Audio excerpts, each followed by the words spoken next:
ತಳವಾಳ ಜಗದ್ಗುರು doctor Shivamurthy Shivacharya ಮಹಾಸ್ವಾಮಿಗಳವರ ಪಾದಾರವಿಂದದಲ್ಲಿ ಬರಬರುತ್ತಾ Shri ಸಂಸ್ಥೆಯ ಆಡಳಿತ ವರ್ಗದ ಎಲ್ಲ ಮುಖ್ಯಸ್ಥರುಗಳಿಗೆ ನಮ್ಮನ್ನು ಸಲ್ಲಿಸ್ತಾ ಇವತ್ತಿನ ತರಗತಿಯನ್ನು ಪ್ರಾರಂಭಿಸೋಣ ಪ್ರಿಯ ವಿದ್ಯಾರ್ಥಿಗಳು. ಈ ಇಂದಿನ ತರಗತಿಯಲ್ಲಿ ನಾವು 10ನೇ ತರಗತಿಯಲ್ಲಿ ಬರುವಂತಹ ಸಮಾಜಶಾಸ್ತ್ರದ ಅಧ್ಯಾಯ 1 ಸಾಮಾಜಿಕ ಸ್ತರವಿನ್ಯಾಸ ಪಾಠದ ಕೆಲವು ಅಂಶಗಳನ್ನು ಇಂದಿನ ತರಗತಿಯಲ್ಲಿ ತಿಳ್ಕೊಳ್ಳಿ. ಅದರಲ್ಲಿ ಸಾಮಾಜಿಕ ಅಸಮಾನತೆ ಎಂದರೇನು, ಅಲ್ಲಿ ಬರುವಂತ ಶಿಕ್ಷಣದ ಅಸಮಾನತೆಯ ಬಗ್ಗೆ, ಶಿಕ್ಷಣ ಕ್ಷೇತ್ರದಲ್ಲಿ ಯಾವ ರೀತಿ ಅಸಮಾನತೆ ಇದೆ, ಗ್ರಾಮೀಣ ಪ್ರದೇಶದ ಮಕ್ಕಳು ಹೆಂಗೆ ಶಿಕ್ಷಣದಿಂದ ವಂಚಿತರಾಗ್ತಾ ಇದ್ದಾರೆ, ಈ ಶಿಕ್ಷಣದಿಂದ ವಂಚಿತರಾಗ್ತಿರುವಂತಹ ಮಕ್ಕಳಿಗೆ ವಿಶೇಷವಾಗಿ ಶಿಕ್ಷಣವನ್ನ ಕೊಡಲಿಕ್ಕೆ ನಮ್ಮ ಸರ್ಕಾರ ಮತ್ತು ನಮ್ಮ ಸಂವಿಧಾನ ಏನೆಲ್ಲ ಕ್ರಮಗಳನ್ನ ಕೈಗೊಂಡಿದೆ, ಅವು ಇಂಪ್ಲಿಮೆಂಟ್ ಆಗಿದೆಯಾ, ಆಗಿದ್ರೆ ಯಾವ ರೀತಿ ಆಗಿದೆ ಇತ್ಯಾದಿ ಹಲವು ವಿಚಾರಗಳನ್ನ ನಾವು ಇಂದಿನ ತರಗತಿಯಲ್ಲಿ ತಿಳ್ಕೊಂಡು ಪ್ರಿಯ ವಿದ್ಯಾರ್ಥಿಗಳು. ಇವತ್ತು ಅದರಲ್ಲೇ ಮುಂದುವರೆದ ಭಾಗ ಲಿಂಗ ಅಸಮಾನತೆಯ ಬಗ್ಗೆ ನಾವು ತಿಳಿತಾ ಹೋಗೋಣ. ಲಿಂಗ ಅಸಮಾನತೆ ಅಥವಾ ಲಿಂಗತ್ವ ಅಸಮಾನತೆ ಅಂತಲೂ ಕೂಡ ನಾವು ಕರಿತೀವಿ ಪ್ರಿಯ ವಿದ್ಯಾರ್ಥಿಗಳು. ನೋಡಿ, ಸಾಮಾಜಿಕ ಅಸಮಾನತೆಗಳಲ್ಲಿ ಶೈಕ್ಷಣಿಕ ಅಸಮಾನತೆ ಯಾವ ರೀತಿ ಇತ್ತೋ ಅದೇ ರೀತಿ ಲಿಂಗತ್ವ ಅಸಮಾನತೆಯು ಕೂಡ ಒಂದು ಮುಖ್ಯವಾದಂತಹ ಸಮಸ್ಯೆಯಾಗಿದೆ. ಲಿಂಗತ್ವ ಅಸಮಾನತೆ, ಅಲ್ಲಿ ಲಿಂಗತ್ವ ಅಸಮಾನತೆ ಅಂದ್ರೆ ಅವನು ಆಗಿರ್ಬೋದು, ಅವಳು ಆಗಿರ್ಬೋದು, ಸ್ತ್ರೀ ಆಗಿರ್ಬೋದು, ಪುರುಷ ಆಗಿರ್ಬೋದು. ಇವರ ನಡುವೆ ಒಂದು ಭಿನ್ನತೆ ಇರೋದನ್ನ, ಒಂದು ಅಸಮಾನತೆ ಇರೋದನ್ನ ನಾವು ಗಮನಿಸಬಹುದಾಗಿದೆ. ನಾವು ಪುರಾತನ ಅಥವಾ ಪ್ರಾಚೀನ ಸಮಾಜವನ್ನ ನೋಡಿದ್ರೆ ಅಲ್ಲಿ ಸ್ತ್ರೀಯ ಸ್ಥಾನ ಯಾವ ರೀತಿ ಇದೆ, ಸ್ತ್ರೀ ಒಂದು ಕುಟುಂಬಕ್ಕೆ ಎಷ್ಟು ಪ್ರಾಮುಖ್ಯತೆಯನ್ನ ಸ್ತ್ರೀ ಪಡ್ಕೊಂಡಿದ್ದಾಳೆ, ಅದೇ ರೀತಿ ಪುರುಷ ಯಾವ ರೀತಿ ತನ್ನ ಕುಟುಂಬದಲ್ಲಿ ಪ್ರಾಮುಖ್ಯತೆಯನ್ನ ಪಡ್ಕೊಂಡಿದ್ದಾನೆ ಇತ್ಯಾದಿ ಹಲವು ವಿಚಾರಗಳನ್ನ ನಾವು ತಿಳ್ಕೊಂಡಿದ್ದು ಪ್ರಿಯ ವಿದ್ಯಾರ್ಥಿಗಳೇ. ಅದೇ ರೀತಿ ಈ ಸ್ತ್ರೀ ಮತ್ತು ಪುರುಷರ ನಡುವೆ ಯಾವ ರೀತಿ ಭಿನ್ನತೆ ಇದೆ, ಯಾವ ರೀತಿ ವ್ಯತ್ಯಾಸ ಇದೆ.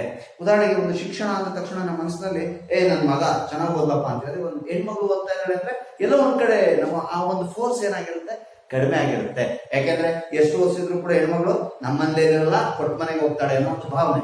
ಆದ್ರೆ ಪುರುಷ ಮಗನ ಓದಿಸಿದ್ರೆ ನಮ್ಮಲ್ಲೇ ಇರ್ತಾನೆ, ನಾಳೆ ಕೆಲಸ ತಗೊಳ್ತಾನೆ, ನಮ್ಗೆ ದುಡ್ಡು ಸಾಕ್ತಾನೆ ಅನ್ನೋ ಒಂದು ಭಾವನೆ ಇದ್ದಾಗಿ ಇವತ್ತು ಸ್ತ್ರೀ ಪುರುಷರಲ್ಲಿ ಅಸಮಾನತೆ ಇರೋದನ್ನ ನಾವು ಗಮನಿಸಬಹುದಾಗಿದೆ ಪ್ರಿಯ ವಿದ್ಯಾರ್ಥಿಗಳು. ಅಷ್ಟೇ ಅಲ್ಲದೆ ಇವತ್ತು ಸ್ತ್ರೀಯರ ಒಂದು ಆರೋಗ್ಯ ವಿಚಾರದಲ್ಲೂ ಕೂಡ, ಸ್ತ್ರೀಯ ಒಂದು ದೈಹಿಕ ಆರೋಗ್ಯ ವಿಚಾರದಲ್ಲೂ ಕೂಡ ಭಿನ್ನತೆ ಇರೋದನ್ನ ನಾವು ಗಮನಿಸಬಹುದಾಗಿದೆ ವಿದ್ಯಾರ್ಥಿಗಳು. ನೋಡಿ, 2015 ಮತ್ತು 16ರಲ್ಲಿ 16ನೇ ಇಸ್ವಿಯಲ್ಲಿ ಏನಾಗುತ್ತೆ ಅಂದ್ರೆ ಕರ್ನಾಟಕ ರಾಜ್ಯದ ಕುಟುಂಬ ಕಲ್ಯಾಣ ಇಲಾಖೆ ಒಂದು ಸಮೀಕ್ಷೆಯನ್ನ ಮಾಡಿ, ಯಾವ ಕುಟುಂಬ ಕಲ್ಯಾಣ ಇಲಾಖೆ ಒಂದು ಸಮೀಕ್ಷೆಯನ್ನ ಮಾಡುತ್ತೆ. ಆ ಸಮೀಕ್ಷೆಯಲ್ಲಿ ಅದೇನ್ ಮಾಡುತ್ತೆ, ಗ್ರಾಮೀಣ ಮಹಿಳೆಯರ ಮತ್ತು ನಗರ ಪ್ರದೇಶಗಳಲ್ಲಿ ವಾಸ ಮಾಡುವಂತ ಮಹಿಳೆಯರ ಬಾಡಿ ಮಾಸ್ ಅಂದ್ರೆ ಅವರ ದೇಹಗಳನ್ನ ಅಥವಾ ಅವರ ಬಾಡಿ ಮಾಸ್ ಅನ್ನ ಗೇಜ್ ಮಾಡಿ ಸಮೀಕ್ಷೆ ಮಾಡ್ತಾರೆ. ಅದರಲ್ಲಿ ಗ್ರಾಮೀಣ ಮಹಿಳೆಯರು 24.3% ಬಾಡಿ ಮಾಸ್ ಹೊಂದಿದ್ರೆ, ನಗರ ಪ್ರದೇಶದ ಮಹಿಳೆಯರು 16.2% ಬಾಡಿ ಮಾಸ್ ಅನ್ನು ಹೊಂದಿದ್ದನ್ನು ನಾವು ಈ ಸಂದರ್ಭದಲ್ಲಿ ಗಮನಿಸಬಹುದಾಗಿದೆ. ಆದ್ರೆ ಇವತ್ತೆಲ್ಲ ಒಂದ್ ಕಡೆ ಮಹಿಳೆ ತನ್ನ ಕುಟುಂಬದಲ್ಲಿ ಒಂದು ಸಕ್ರಿಯವಾಗಿ ಎಲ್ಲ ಕೆಲಸ ಕಾರ್ಯಗಳಲ್ಲಿ ಆಕೆ ತೊಡಗಬೇಕು ಅಂದ್ರೆ ಎಲ್ಲೋ ಒಂದ್ ಕಡೆ ಅವಳಿಗೆ ದೈಹಿಕ ಆರೋಗ್ಯದ ಕೊರತೆ ಕಾಣ್ತಾ ಇದೆ. ಅದಕ್ಕೆ ಕಾರಣ ಅವಳಲ್ಲಿ ಆಗ್ತಿರುವಂತಹ ರಕ್ತಹೀನತೆ ಆಗಿರ್ಬೋದು, ಅವಳಲ್ಲಿ ಆಗ್ತಿರುವಂತಹ ಅಂಗಾಂಗಗಳ ವೈಫಲ್ಯ ಆಗಿರ್ಬೋದು. ಎಲ್ಲ ಸಮಸ್ಯೆಯಿಂದಾಗಿ ಇವತ್ತು ಆ ಮಹಿಳೆ ಏನಾಗ್ತಾ ಇದ್ದಾಳೆ ಅಂದ್ರೆ ಅತ್ಯಂತ ದಕ್ಷತೆಯಿಂದ ತನ್ನ ಕಾರ್ಯವನ್ನು ನಿರ್ವಹಿಸಲಿಕ್ಕೆ ಸಾಧ್ಯ ಆಗ್ತಾ ಇಲ್ಲ ಪ್ರಿಯ ವಿದ್ಯಾರ್ಥಿಗಳೇ. ಅದನ್ನ ನಾವು ಗಮನಿಸಬಹುದಾಗಿದೆ ನಮ್ಮ ಪ್ರಿಯ ವಿದ್ಯಾರ್ಥಿಗಳೇ. ಅಷ್ಟೇ ಅಲ್ಲದೆ 6ರಿಂದ ಅಥವಾ 5 ತಿಂಗಳಿಂದ ಸುಮಾರು 56 ತಿಂಗಳ ಒಳಗೆ ಮಕ್ಕಳು ಕೂಡ 60% ರಕ್ತಹೀನತೆಯಿಂದ ಬಳಲ್ತಾ ಇದ್ದಾರೆ. ಅದ್ರ ಜೊತೆಗೆ 45.2% ಗರ್ಭಿಣಿ ಮಹಿಳೆಯರು ಕೂಡ ರಕ್ತಹೀನತೆಯಿಂದ ಬಳಲ್ತಾ ಇದ್ದಾರೆ. ಸುಮಾರು 5 ತಿಂಗಳಿಂದ 56 ತಿಂಗಳು ಒಳಗಡೆ ಇರುವಂತಹ ಮಕ್ಕಳು ಕೂಡ ರಕ್ತಹೀನತೆಯಿಂದ ಬಳಲ್ತಿರೋದನ್ನ ನಾವು ಗಮನಿಸಬಹುದು. 45.2% ಮಕ್ಕಳು ಕೂಡ ಗರ್ಭಿಣಿಯರು ಕೂಡ ರಕ್ತಹೀನತೆಯಿಂದ ಬಳಲ್ತಾ ಇದ್ದಾರೆ. ಎಲ್ಲ ಸಮಸ್ಯೆಗಳನ್ನ ಅವರು ಅನುಭವಿಸ್ತಾ ಇದ್ದಾರೆ. ಅವರ ಒಂದು ರಕ್ತಹೀನತೆಯನ್ನು ವೃದ್ಧಿಸಿ ಅವರ ದೈಹಿಕವಾಗಿ ಆರೋಗ್ಯವನ್ನಾಗಿ ಮಾಡಲಿಕ್ಕೆ ನಮ್ಮ ಸರ್ಕಾರ ವಿವಿಧ ಕಾರ್ಯಕ್ರಮಗಳನ್ನ ಮಹಿಳಾ ಮತ್ತು ಮಕ್ಕಳ ಕಲ್ಯಾಣ ಇಲಾಖೆಯ ಮುಖಾಂತರ ಮಾಡ್ತಾ ಇದೆ. ಜೊತೆಗೆ ಕುಟುಂಬ ಕಲ್ಯಾಣ ಇಲಾಖೆಯ ಮುಖಾಂತರವೂ ಕೂಡ ಅಂತ ಮಹಿಳೆಯರಿಗೆ ಪೌಷ್ಟಿಕ ಆಹಾರವನ್ನು ನೀಡುವುದರ ಮುಖಾಂತರ, ಅವ್ರಿಗೆ ಕಾಲಕ್ಕೆ ತಕ್ಕಂತೆ ಅಂಗನವಾಡಿ ಕೇಂದ್ರಗಳ ಮುಖಾಂತರ ಅಥವಾ ಮಹಿಳಾ ಮತ್ತು ಮಕ್ಕಳ ಕಲ್ಯಾಣ ಅಭಿವೃದ್ಧಿಯ ಮುಖಾಂತರ ಅಥವಾ ಕುಟುಂಬ ಕಲ್ಯಾಣ ಇಲಾಖೆಯ ಮುಖಾಂತರ ಅವ್ರಿಗೆ ಪೌಷ್ಟಿಕ ಆಹಾರವನ್ನ ಒದಗಿಸಿ ಅವರ ಒಂದು ದೈಹಿಕ ಆರೋಗ್ಯವನ್ನ ಕಾಪಾಡುವಂತ ಕೆಲಸವನ್ನ ಮಾಡ್ತಾ ಇದೆ. ಜೊತೆಗೆ ಅವರಿಗೆ ಶೈಕ್ಷಣಿಕ ಬೆಂಬಲವನ್ನ ಕೊಟ್ಟು ಸುಶಿಕ್ಷಿತರಾಗಲಿಕ್ಕೆ ಬೇಕಾದಂತ ಎಲ್ಲ ಕಾರ್ಯಕ್ರಮಗಳನ್ನ ನಮ್ಮ ಸರ್ಕಾರ ಈ ಸಂದರ್ಭದಲ್ಲಿ ಕೈಗೊಳ್ತಿರೋದನ್ನ ನಾವು ಗಮನಿಸಬಹುದಾಗಿದೆ ಪ್ರಿಯ ವಿದ್ಯಾರ್ಥಿಗಳೇ. ಇದು ಲಿಂಗತ್ವ ಅಸಮಾನತೆ. ಇನ್ನ ನಂತರ ಸಾಮಾಜಿಕ ಸ್ತರವಿನ್ಯಾಸವನ್ನ ಕುರಿತು ತಿಳ್ತಾ ಹೋಗೋಣ. ಸಾಮಾಜಿಕ ಸ್ತರ ವಿನ್ಯಾಸ.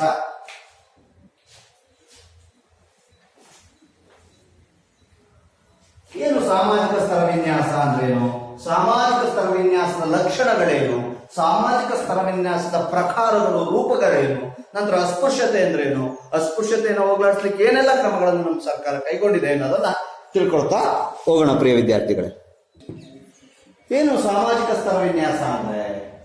ಸಮಾಜದಲ್ಲಿರುವಂತ ಸದಸ್ಯರನ್ನ ಅಥವಾ ಜನರನ್ನ ಮೇಲು ಕೀಳು, ಕನಿಷ್ಠ ನಿಕೃಷ್ಟ ಎಂಬುದಾಗಿ ವರ್ಗೀಕರಿಸಿ ಸಮಾಜದಲ್ಲಿ ಅವರಿಗೆ ಬೇಕಾದಂತ ಪಾತ್ರಗಳನ್ನ, ಸಮಾಜದಲ್ಲಿರುವಂತ ಸದಸ್ಯರನ್ನ ಮೇಲು ಕೀಳು, ಕನಿಷ್ಠ ಶ್ರೇಷ್ಠ ಎಂಬುದಾಗಿ ವರ್ಗೀಕರಿಸಿ ಅವರಿಗೆ ಬೇರೆ ಬೇರೆ ಸಾಮಾಜಿಕ ಸ್ಥಾನಮಾನಗಳನ್ನ ಮತ್ತೆ ಬೇರೆ ಬೇರೆ ಪಾತ್ರಗಳನ್ನ ನೀಡುವಂತಹ ಒಂದು ವ್ಯವಸ್ಥೆಗೆ ಸಾಮಾಜಿಕ ಸ್ತರ ವಿನ್ಯಾಸ ಅಂತೇಳಿ ಕರಿತೇವೆ ಪ್ರಿಯ ವಿದ್ಯಾರ್ಥಿಗಳೇ.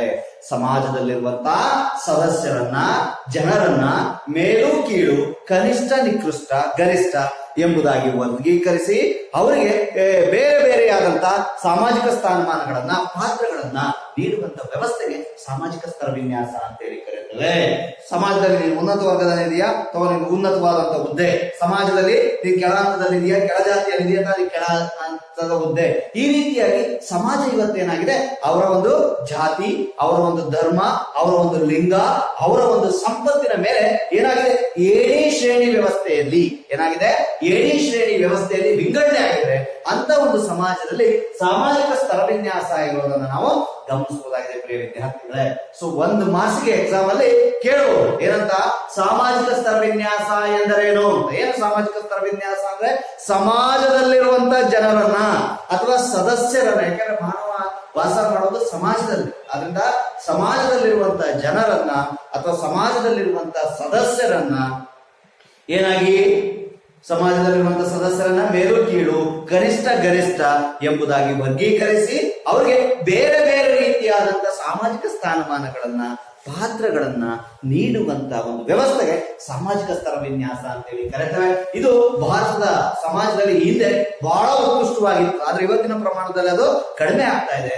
ಇಂಥ ಸಾಮಾಜಿಕ ಸ್ತರ ವಿನ್ಯಾಸ ಜಾತಿಯ ತಾರತಮ್ಯವನ್ನ, ಅಸ್ಪೃಶ್ಯತಾ ಮನೋಭಾವನವನ್ನ, ಮೇಲು ಕೀಳು ಎಂಬ ಒಂದು ಭಾವನೆಯನ್ನ ಉಂಟು ಮಾಡಲಿಕ್ಕೆ ಪ್ರಮುಖವಾಗಿ ಕಾರಣ ಆಗಿರೋದನ್ನ ನಾವು ಈ ಸಂದರ್ಭದಲ್ಲಿ ಗಮನಿಸಬಹುದಾಗಿದೆ ಪ್ರಿಯ ವಿದ್ಯಾರ್ಥಿಗಳೇ. ಅಷ್ಟೇ ಅಲ್ಲದೆ ಈ ಸಾಮಾಜಿಕ ಸ್ತರ ವಿನ್ಯಾಸ ಅಂದ್ರೆ ಇನ್ನೊಂದು ಅರ್ಥದಲ್ಲಿ ಹೇಳ್ಬೋದು, ಜನರನ್ನ ವಿಭಿನ್ನ ಸ್ತರಗಳಾಗಿ ವರ್ಗೀಕರಿಸುವಂತ ವ್ಯವಸ್ಥೆಗೆ, ಜನರನ್ನ ವಿವಿಧ ಸ್ತರಗಳಾಗಿ ವರ್ಗೀಕರಿಸುವಂತಹ ವ್ಯವಸ್ಥೆಗೆ, ಜನರನ್ನ ವಿವಿಧ ಸ್ತರಗಳು, ಏನು ವಿವಿಧ ಸ್ತರಗಳು ಅಥವಾ ಶ್ರೇಣಿ ವ್ಯವಸ್ಥೆ ಅಂತೇಳಿ ಕರೀತೇವೆ. ಸ್ತರಗಳು ಅಥವಾ ಶ್ರೇಣಿ ವ್ಯವಸ್ಥೆ, ಜನರನ್ನ ವಿವಿಧ ಸ್ತರಗಳು ಅಥವಾ ಶ್ರೇಣಿ ವ್ಯವಸ್ಥೆ ಎಂಬುದಾಗಿ ವಿಂಗಡಿಸುವಂತಹ ಒಂದು ವ್ಯವಸ್ಥೆಗೆ, ಜನರನ್ನ ವಿವಿಧ ಸ್ತರಗಳು ಅಥವಾ ಶ್ರೇಣಿ ವ್ಯವಸ್ಥೆ ಎಂಬುದಾಗಿ ವರ್ಗೀಕರಿಸುವಂತಹ ವ್ಯವಸ್ಥೆಗೆ ನಾವು ಏನಂತೇಳಿ ಕರಿತೇವಪ್ಪ ಅಂದ್ರೆ ಏನಂತೇಳಿ ಕರಿತೇವೆ? ಸಾಮಾಜಿಕ ಸ್ತರ ವಿನ್ಯಾಸ ಅಂತೇಳಿ ಕರಿತೇವೆ. ಒಂದ್ ಮಾರ್ಕ್ಸ್ಗೆ ನಾವು ಇದನ್ನ ಎಕ್ಸಾಮ್ ಅಲ್ಲಿ ಕೇಳ್ಬೋದು. ಅಷ್ಟೇ ಅಲ್ಲದೆ ಈ ಸಾಮಾಜಿಕ ಸ್ತರ ವಿನ್ಯಾಸ ತನ್ನದೇ ಆದಂತಹ ಲಕ್ಷಣಗಳನ್ನು ಕೂಡ ಒಳಗೊಂಡಿದೆ. ಯಾಕೆಂದ್ರೆ ಸಾಮಾಜಿಕ ಸ್ತರ ವಿನ್ಯಾಸ ಅನ್ನೋದು ಭಾರತೀಯ ಸಮಾಜದಲ್ಲಿ ಹಿಂದೆ ಬಹಳ ಏನಾಗಿತ್ತು, ಬೇರೆಯವರನ್ನ ನಾವು ಈ ಸಂದರ್ಭದಲ್ಲಿ ಗಮನಿಸಬಹುದು. ಯಾಕೆಂದ್ರೆ ಈ ಹಿಂದಿನ ರಾಜ ಮಹಾರಾಜರ ಕಾಲದಲ್ಲಿ 4 ರೀತಿಯ ಸ್ತರ ವಿನ್ಯಾಸ ಇದ್ದಿದ್ದು ಕಂಡಿಡ್ಬೋದು. ಒಂದು ಚಾತುರ್ವರ್ಣ ವ್ಯವಸ್ಥೆ, ಬ್ರಾಹ್ಮಣ, ಕ್ಷತ್ರಿಯ, ವೈಶ್ಯ, ಶೂದ್ರ. ಬ್ರಾಹ್ಮಣ ಸಾಮಾಜಿಕ ಸ್ತರ ವಿನ್ಯಾಸ ವ್ಯವಸ್ಥೆಯಲ್ಲಿ ಉತ್ಕೃಷ್ಟ ಸ್ಥಾನದಲ್ಲಿ ಅಥವಾ ಸಾಮಾಜಿಕ ಸ್ತರ ವಿನ್ಯಾಸ ವ್ಯವಸ್ಥೆಯಲ್ಲಿ ಮೊದಲನೇ ಸ್ಥಾನದಲ್ಲಿದ್ದ, ಇದಕ್ಕೆ ಸಮಾಜದಲ್ಲಿ ಒಳ್ಳೆ ಜವಾಬ್ದಾರಿ ಇತ್ತು, ಸಮಾಜದಲ್ಲಿ ಒಂದು ಅದ್ಭುತವಾದಂತಹ ಪಾತ್ರವನ್ನ ನಿರ್ವಹಿಸ್ತಾ ಇದ್ದ.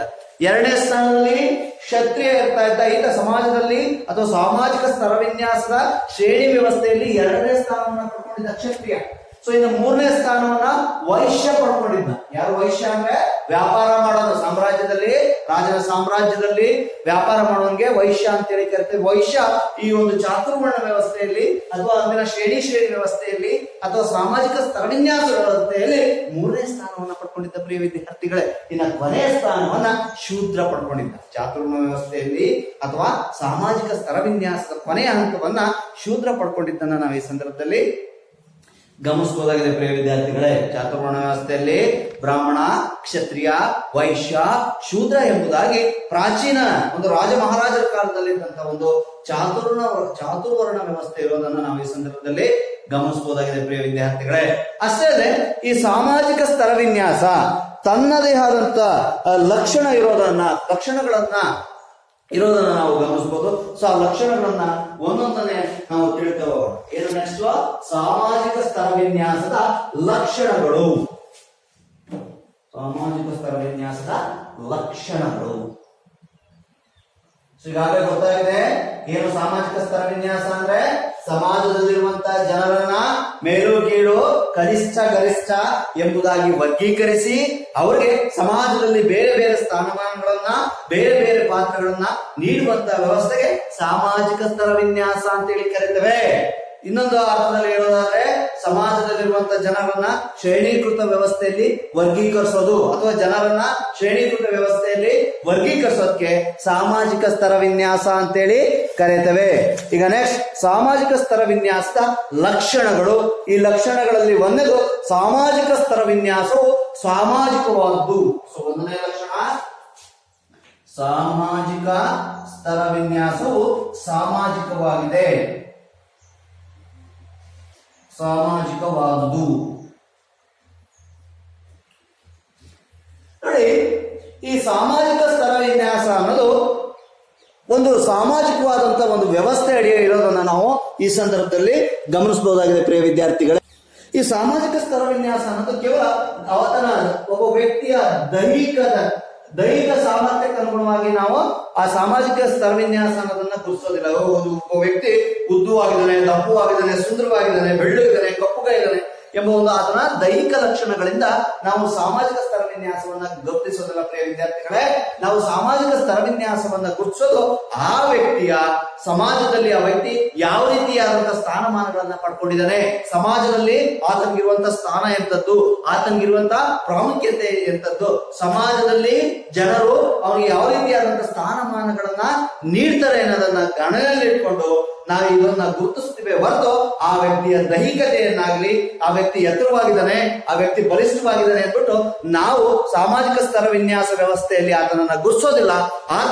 ಆ ವ್ಯಕ್ತಿ ಸಮಾಜದಲ್ಲಿ ಯಾವ ರೀತಿ ಸ್ಥಾನಮಾನವನ್ನ ಪಡ್ಕೊಂಡಿದ್ದಾನೆ, ಅವನ ಸಮಾಜದಲ್ಲಿ ಉನ್ನತ ಸ್ಥಾನವನ್ನ ಪಡ್ಕೊಂಡಿದ್ದಾನ, ಸಮಾಜದಲ್ಲಿ ಯಾವ ರೀತಿ ಸ್ಥಾನವನ್ನ ಪಡ್ಕೊಂಡಿದ್ದಾನೆ ಎಂಬುದನ್ನು ನಾವು ಗಮನದಲ್ಲಿಟ್ಕೊಂಡು ಗುರುತಿಸ್ತೀವಿ. ಇದು ಒಂದನೇ ಲಕ್ಷಣವಾದ್ರೆ, ಇನ್ನು ಎರಡನೇ ಲಕ್ಷಣ ಸಾಮಾಜಿಕ ಸ್ತರ ವಿನ್ಯಾಸ ಸರ್ವವ್ಯಾಪಕವಾದುದು. ಸಾಮಾಜಿಕ ಸ್ತರ ವಿನ್ಯಾಸ ಸರ್ವವ್ಯಾಪಕವಾದುದು.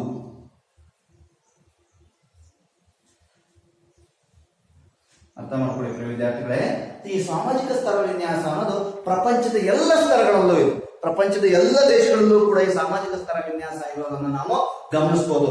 ಈ ದೇಶದಿಂದ ಇನ್ನೊಂದು ದೇಶಕ್ಕೆ ಆ ಸ್ತರ ವಿನ್ಯಾಸದ ಲಕ್ಷಣ ಬೇರೆ ಬೇರೆ ಇರಬಹುದು, ಆದ್ರೆ ಪ್ರಪಂಚದ ಎಲ್ಲ ದೇಶಗಳಲ್ಲೂ ಕೂಡ ಈ ಸಾಮಾಜಿಕ ಸ್ತರ ವಿನ್ಯಾಸ ಇರೋದನ್ನ ನಾವು ಈ ಸಂದರ್ಭದಲ್ಲಿ ಗಮನಿಸಬಹುದಾಗಿದೆ. ನೋಡಿ, ಮಾನವ ಸಮಾಜದಲ್ಲಿ ಈ ಸಾಮಾಜಿಕ ಸ್ತರ ವಿನ್ಯಾಸ ಅನ್ನೋದು ಈ ದೇಶದಲ್ಲಿ ಒಂದ್ ರೀತಿ ಲಕ್ಷಣವನ್ನು ಪಡ್ಕೊಂಡಿದೆ. ಇಲ್ಲಿ ವ್ಯಕ್ತಿ ಯಾವ ಕೆಲಸವನ್ನ ಮಾಡ್ತಾನೆ, ಉದಾಹರಣೆಗೆ ಪೂಜೆ ಪುನಸ್ಕಾರ ಮಾಡೋದನ್ನ ನಾವು ಸಾಮಾಜಿಕ ಸ್ತರ ವಿನ್ಯಾಸದಲ್ಲಿ ಮೇಲಿಟ್ಟಿದೀವಿ. ಅರ್ಥ ಆಗ್ತಿದೆಯಾ? ಹಿಂದಿನ ರಾಜ ಮಹಾರಾಜರ ಪ್ರಭುತ್ವದ ಕಾಲದಲ್ಲಿ ಹೇಳ್ತಾ ಇದ್ದೀನಿ ನಾನು. ಸೊ ದೇಶ ಕಾಯವನ್ನ ಅಥವಾ ಕ್ಷತ್ರಿಯರನ್ನ, ಸಾಮ್ರಾಜ್ಯ ಕಾಯವನ್ನ ಅವನ್ನ ಕೆಳ ಸ್ಥಾನದಲ್ಲಿ ಇಟ್ವಿ. ವ್ಯಾಪಾರ ಮಾಡೋದನ್ನ ಮೂರನೇ ಸ್ಥಾನದಲ್ಲಿ ಇಟ್ವಿ. ಈ ಮೂರು ಜನರ ಸೇವೆ ಮಾಡೋದನ್ನ ನಾವು ಸಾಮಾಜಿಕ ಸ್ತರ ವಿನ್ಯಾಸ ವ್ಯವಸ್ಥೆಯಲ್ಲಿ ಕೆಳ ಹಂತದಲ್ಲಿ ಇಟ್ವಿ.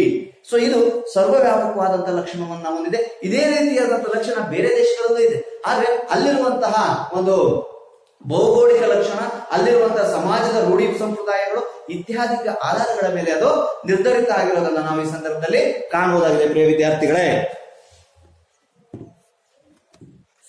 ಮುಂದಿನ ಲಕ್ಷಣ ಸಾಮಾಜಿಕ ಸ್ತರ ವಿನ್ಯಾಸ ವ್ಯವಸ್ಥೆ ಪುರಾತನವಾದದ್ದು.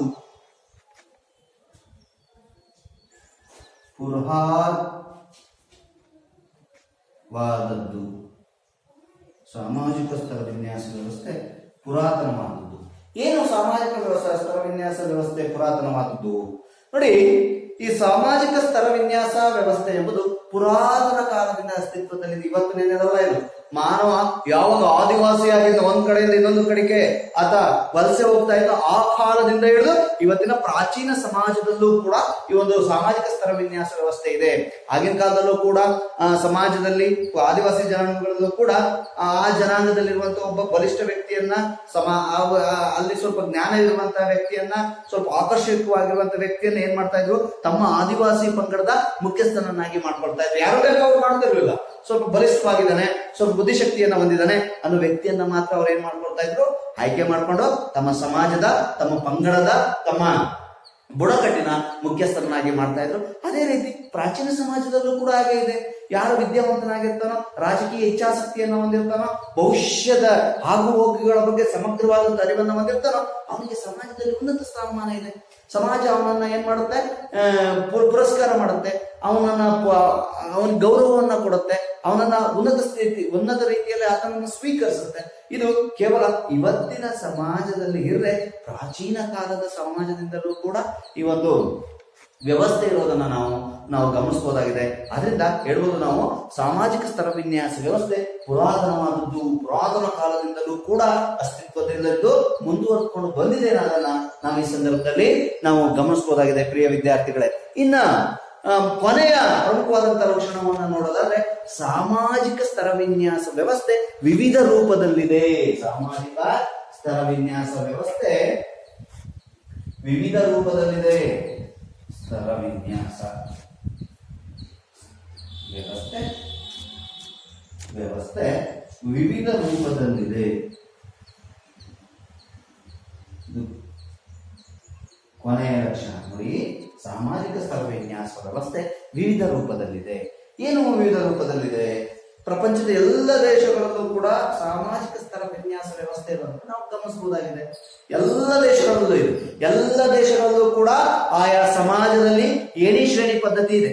ಏಣಿ ಶ್ರೇಣಿ ವ್ಯವಸ್ಥೆ ಇದೆ. ಮೇಲು ಕೀಳು ಇದೆ, ಗರಿಷ್ಠ ಇದೆ, ಬಡವ ಬಲ್ಲಿಗ ಇದೆ, ಅವನು ಕೆಳ ಜಾತಿಯವನು ಮೇಲ್ ಜಾತಿಯವನು ಇದೆ. ಅದೇ ರೀತಿ ನಮ್ಮ ಸಮಾಜದಲ್ಲೂ ಇದೆ, ಪ್ರಪಂಚದ ಎಲ್ಲ ದೇಶಗಳಲ್ಲೂ ಇದೆ. ಆದ್ರೆ ಅಲ್ಲಿರುವಂತಹ ರೂಪ ಏನಾಗಿದೆ, ನಮ್ಮ ದೇಶದಲ್ಲಿ ಬೇರೆ ರೂಪದಲ್ಲಿದೆ, ಆ ದೇಶದಲ್ಲಿ ಬೇರೆ ರೂಪದಲ್ಲಿದೆ. ಉದಾಹರಣೆಗೆ ಹೇಳೋದಾದ್ರೆ, ನಾವು ರೋಮ್ನಲ್ಲಿ, ಇಟಲಿಯ ಆ ರೋಮ್ನಲ್ಲಿ ನೋಡೋದಾದ್ರೆ ಅಲ್ಲೂ ಕೂಡ ಸಾಮಾಜಿಕ ವ್ಯವಸ್ಥೆ, ಅಲ್ಲೂ ಕೂಡ ಒಂದು ಸಾಮಾಜಿಕ ಸ್ತರ ವಿನ್ಯಾಸ ವ್ಯವಸ್ಥೆಯಲ್ಲಿರುವಂತಹ ಭಿನ್ನತೆಯನ್ನು ನಾವು ಗುರುತಿಸಬಹುದು. ಹೇಗೆ? ಈ ರೋಮ್ನಲ್ಲೂ ಕೂಡ ಕ್ರೈಸ್ತ ಧರ್ಮದವರಿದ್ದಾರೆ. ಅವರಲ್ಲೂ ಕೂಡ ಕ್ರೈಸ್ತರಲ್ಲಿ ಮೇಲು ಕೀಳು ಭಾವನೆ ಇದೆ. ಯಾವ ರೀತಿ ಇದೆ? ಪ್ರಾಟೆಸ್ಟೆಂಟರು ಮತ್ತು ಕ್ಯಾಥೋಲಿಕರು ಎಂಬುದಾಗಿ. ಏನಾಗಿ? ಕ್ಯಾಥೋಲಿಕರು ಮತ್ತು ಪ್ರಾಟೆಸ್ಟೆಂಟ್ ಸೊ ಎಂಬುದಾಗಿ ಎರಡು ಪಂಗಡಗಳು ಇರುವುದನ್ನು ನಾವು ಗಮನಿಸಬಹುದಾಗಿದೆ. ಈ ರೋಮ್ನಲ್ಲಿ ಕ್ಯಾಥೋಲಿಕರು ಉತ್ಕೃಷ್ಟ ಪಂಗಡದವರಾಗಿದ್ದರೆ, ಪ್ರಾಟೆಸ್ಟೆಂಟರು ಈ ಒಂದು ರೋಮ್ನಲ್ಲಿ ಕೆಳ ವರ್ಗದವರಿದ್ದಂತೆ. ನೋಡಿ, ಕೇವಲ ಹಿಂದೂ ಸಮಾಜದಲ್ಲಿ ಮಾತ್ರ ಈ ಒಂದು ಸ್ತರ ವಿನ್ಯಾಸ ವ್ಯವಸ್ಥೆ ಇರೋದು ಅಲ್ಲ, ಪ್ರಪಂಚದ ಎಲ್ಲ ವರ್ಗದಲ್ಲೂ ಕೂಡ ಇದೆ. ಹಾಗೆ ರೋಮ್ನಲ್ಲಿರುವಂತಹ ಈ ಪ್ರಾಟೆಸ್ಟೆಂಟರು ಮತ್ತು ಕ್ಯಾಥೋಲಿಕರಲ್ಲೂ ಕೂಡ ಇರೋದನ್ನು ನೋಡಬಹುದಾಗಿದೆ. ಕ್ಯಾಥೋಲಿಕರು ಅಲ್ಲಿನ ಸಾಮಾಜಿಕ ಸ್ತರ ವಿನ್ಯಾಸ ವ್ಯವಸ್ಥೆಯಲ್ಲಿ ಉತ್ಕೃಷ್ಟ ಸ್ಥಾನದಲ್ಲಿದ್ದಾರೆ. ಇವರು ಯಾರೋ ಪ್ರಾಟೆಸ್ಟೆಂಟರು ಕೆಳ ಸ್ಥಾನದಲ್ಲಿದ್ದಾರೆ. ಅದೇ ರೀತಿ ನಮ್ಮ ಭಾರತ ದೇಶದಲ್ಲೂ ಕೂಡ ಇದೆ. ಹಿಂದೆ ಹೇಳಿದೆ ನಾನು, ಕರ್ಮ ಸಿದ್ಧಾಂತದ ಆಧಾರದ ಮೇಲೆ, ಕರ್ಮ ಅಂದ್ರೆ ಅವ್ರು ಮಾಡುವಂತ ಕೆಲಸದ ಆಧಾರದ ಮೇಲೂ ಕೂಡ ನಮ್ಮಲ್ಲೂ ಕೂಡ ಚಾತುರ್ವರ್ಣ ವ್ಯವಸ್ಥೆ ಇದೆ. ಈಗಾಗಲೇ ಹೇಳಿದ್ದೀನಿ ನಾನು, ಕರ್ಮ ಸಿದ್ಧಾಂತದಂತೆ ನಮ್ಮಲ್ಲೂ ಕೂಡ ಚಾತುರ್ವರ್ಣ ವ್ಯವಸ್ಥೆ ಇರೋದನ್ನ ನಾವು ಗಮನಿಸಬಹುದಾಗಿದೆ. ಕರ್ಮ ಸಿದ್ಧಾಂತದ ಆದ್ಮೇಲೆ ಯಾವುದು ಚಾತುರ್ವರ್ಣ ವ್ಯವಸ್ಥೆ? ಈಗಾಗಲೇ ಹೇಳಿದ ಮೊದಲನೇ ವ್ಯವಸ್ಥೆಯಲ್ಲಿ ಬ್ರಾಹ್ಮಣರು, ಎರಡರಲ್ಲಿ ಕ್ಷತ್ರಿಯರು, ಮೂರರಲ್ಲಿ ವೈಶ್ಯರು, ನಾಲ್ಕರಲ್ಲಿ ಶೂದ್ರರು ಎಂಬುದಾಗಿ 4 ರೀತಿಯ ವ್ಯವಸ್ಥೆ ಇರೋದನ್ನ ನಾವು ಈ ಸಂದರ್ಭದಲ್ಲಿ ಗಮನಿಸಬಹುದಾಗಿದೆ. ನೋಡಿ, ಈ ಒಂದು ಸಾಮಾಜಿಕ ಸ್ತರ ವಿನ್ಯಾಸ ವ್ಯವಸ್ಥೆ ಅನ್ನೋದು ಕೇವಲ ಒಂದೇ ಪ್ರಕಾರದಲ್ಲಿಲ್ಲ, ವಿವಿಧ ರೂಪಗಳಲ್ಲಿದೆ. ಯಾವ್ಯಾವ ರೂಪದಲ್ಲಿದೆ? ನಮ್ಮ ದೇಶದಲ್ಲಿ ಒಂಥರ ಇದ್ರೆ ವಿದೇಶದಲ್ಲಿ ಒಂಥರ ಇದೆ. ಸೊ ನಮ್ಮ ದೇಶದಲ್ಲಿ ಹಿಂದೂ ಸಮಾಜದಲ್ಲಿ ಚಾತುರ್ವರ್ಣ ವ್ಯವಸ್ಥೆ, ಕರ್ಮ ಸಿದ್ಧಾಂತದ ಮುಖಾಂತರ ಚಾತುರ್ವರ್ಣ ವ್ಯವಸ್ಥೆ ಇದೆ. ಉನ್ನತ ಕೆಲಸ ಮಾಡುವ ಬ್ರಾಹ್ಮಣ ಅಂದ್ವಿ, ದೇಶ ಕಾಯೋನ್ಗೆ, ಕ್ಷತ್ರಿಯ ಅನ್ಕೊಂಡು ಸಾಮ್ರಾಜ್ಯದಲ್ಲಿ ವ್ಯಾಪಾರ ಮಾಡೋನ್ಗೆ ವೈಶ್ಯ ಅಂದ್ರು, ಈ 3 ಜನರ ಸೇವೆ ಮಾಡೋರನ್ನ ಕ್ಷೂದ್ರ, ಸಮಾಜದಲ್ಲಿ ಕೆಳವರ್ಗದವನು ಅಂತ ಹೇಳಿ. ಅದೇ ರೀತಿ ರೋಮ್ನಲ್ಲಿ ಕ್ಯಾಥೋಲಿಕರು ಮತ್ತು ಪ್ರಾಟೆಸ್ಟೆಂಟರಲ್ಲಿ ಏನಿದೆ? ಸ್ತರ ವಿನ್ಯಾಸ ಇದೆ. ಅವರ ಪ್ರಕಾರ ಕ್ಯಾಥೋಲಿಕರು ಆ ಒಂದು ಕ್ರೈಸ್ತ ಧರ್ಮದಲ್ಲಿ ಉನ್ನತವಾದಂತಹ ವ್ಯವಸ್ಥೆ, ಏಣಿ ಶ್ರೇಣಿ ವ್ಯವಸ್ಥೆಯಲ್ಲಿ ಮೊದಲಿನ ಸ್ಥಾನದಲ್ಲಿದೆ. ಪ್ರಾಟೆಸ್ಟೆಂಟರು ಎಣಿ ಶ್ರೇಣಿ ವ್ಯವಸ್ಥೆಯಲ್ಲಿ ಕೆಳ ಸ್ಥಾನದಲ್ಲಿರೋದನ್ನ ನಾವು ಗಮನಿಸಬಹುದಾಗಿದೆ ಪ್ರಿಯ ವಿದ್ಯಾರ್ಥಿಗಳೇ. ಆದ್ರಿಂದಲೇ ಈ ಒಂದು ಸಾಮಾಜಿಕ ಸ್ತರ ವಿನ್ಯಾಸ ವ್ಯವಸ್ಥೆ ಕೇವಲ ಒಂದೇ ರೂಪದಲ್ಲಿರದೆ ಪ್ರಪಂಚದ ವಿವಿಧ ರಾಷ್ಟ್ರಗಳಲ್ಲಿ ವಿವಿಧ ರೂಪದಲ್ಲಿ ಇರೋದನ್ನ ನಾವು ಈ ಸಂದರ್ಭದಲ್ಲಿ ಗಮನಿಸಬಹುದಾಗಿದೆ ಪ್ರಿಯ ವಿದ್ಯಾರ್ಥಿಗಳೇ. ಸೊ ಇಷ್ಟು ಸಾಮಾಜಿಕ ಸ್ತರ ವಿನ್ಯಾಸ ವ್ಯವಸ್ಥೆಯ ಪ್ರಮುಖವಾದಂತಹ ಲಕ್ಷಣಗಳು. ಸೊ ಒಂದು, ಸಾಮಾಜಿಕ ಸ್ತರ ವಿನ್ಯಾಸ ವ್ಯವಸ್ಥೆಯು ಸಾಮಾಜಿಕವಾದದ್ದು. ಎರಡು, ಸಾಮಾಜಿಕ ಸ್ತರ ವಿನ್ಯಾಸ ವ್ಯವಸ್ಥೆ ಸರ್ವವ್ಯಾಪಕವಾದದ್ದು. ಇನ್ನು ಮೂರು, ಸಾಮಾಜಿಕ ಸ್ತರ ವಿನ್ಯಾಸ ವ್ಯವಸ್ಥೆ ಪುರಾತನವಾದದ್ದು. ಇನ್ನು ಕೊನೆಯ ಲಕ್ಷಣ, ಸಾಮಾಜಿಕ ಸ್ತರ ವಿನ್ಯಾಸ ವ್ಯವಸ್ಥೆ ವಿವಿಧ ರೂಪದಲ್ಲಿ ಅಸ್ತಿತ್ವದಲ್ಲಿರೋದನ್ನ ನಾವು ಈ ಸಂದರ್ಭದಲ್ಲಿ ಗಮನಿಸಬಹುದಾಗಿದೆ. ಸೊ ಇನ್ನು ನೆಕ್ಸ್ಟ್, ಸಾಮಾಜಿಕ ಸ್ತರ ವಿನ್ಯಾಸ ವ್ಯವಸ್ಥೆಯ ಪ್ರಮುಖ ರೂಪಗಳು. ಯಾವ್ಯಾವ ರೂಪದಲ್ಲಿ ಸಾಮಾಜಿಕ ಸ್ತರ ವಿನ್ಯಾಸ ವ್ಯವಸ್ಥೆ ಇದೆ ಅನ್ನೋದನ್ನ ನಾವು ಈ ಸಂದರ್ಭದಲ್ಲಿ ಗಮನಿಸೋಣ. ಸಾಮಾಜಿಕ ಸ್ತರ ವಿನ್ಯಾಸ ವ್ಯವಸ್ಥೆಯ ಪ್ರಮುಖ ರೂಪಗಳು.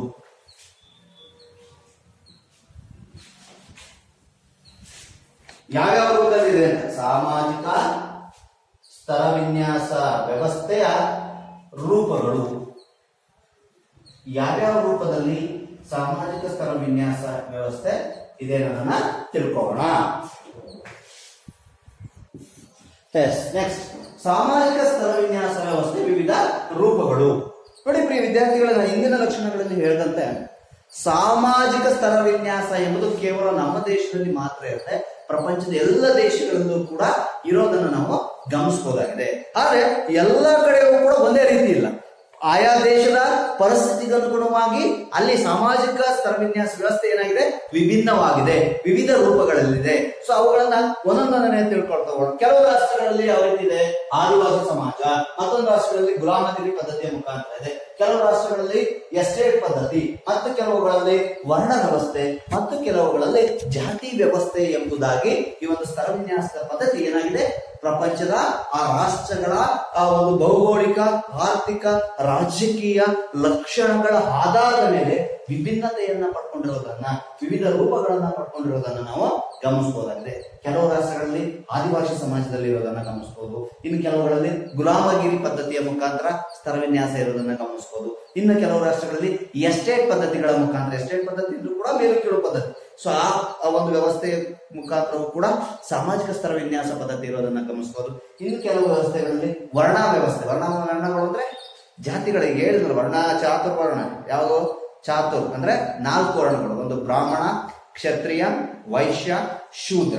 ಬ್ರಾಹ್ಮಣ, ಕ್ಷತ್ರಿಯ, ವೈಶ್ಯ, ಶೂದ್ರ ಎಂಬ ಒಂದು ಚಾತುರ್ಣ ವ್ಯವಸ್ಥೆ. ನೆಕ್ಸ್ಟ್, ಜಾತಿ ವ್ಯವಸ್ಥೆ.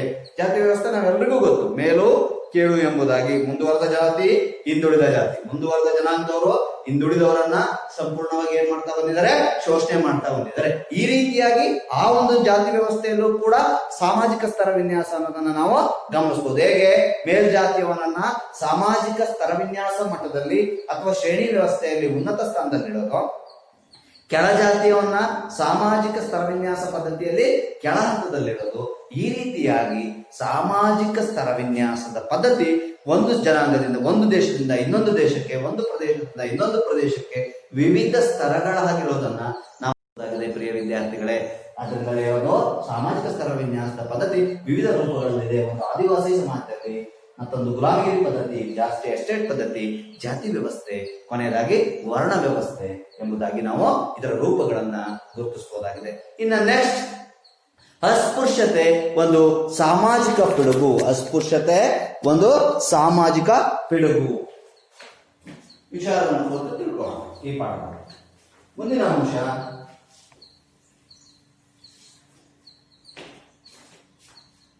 ಅಸ್ಪೃಶ್ಯತೆ ಒಂದು ಸಾಮಾಜಿಕ ಪಿಡುಗು.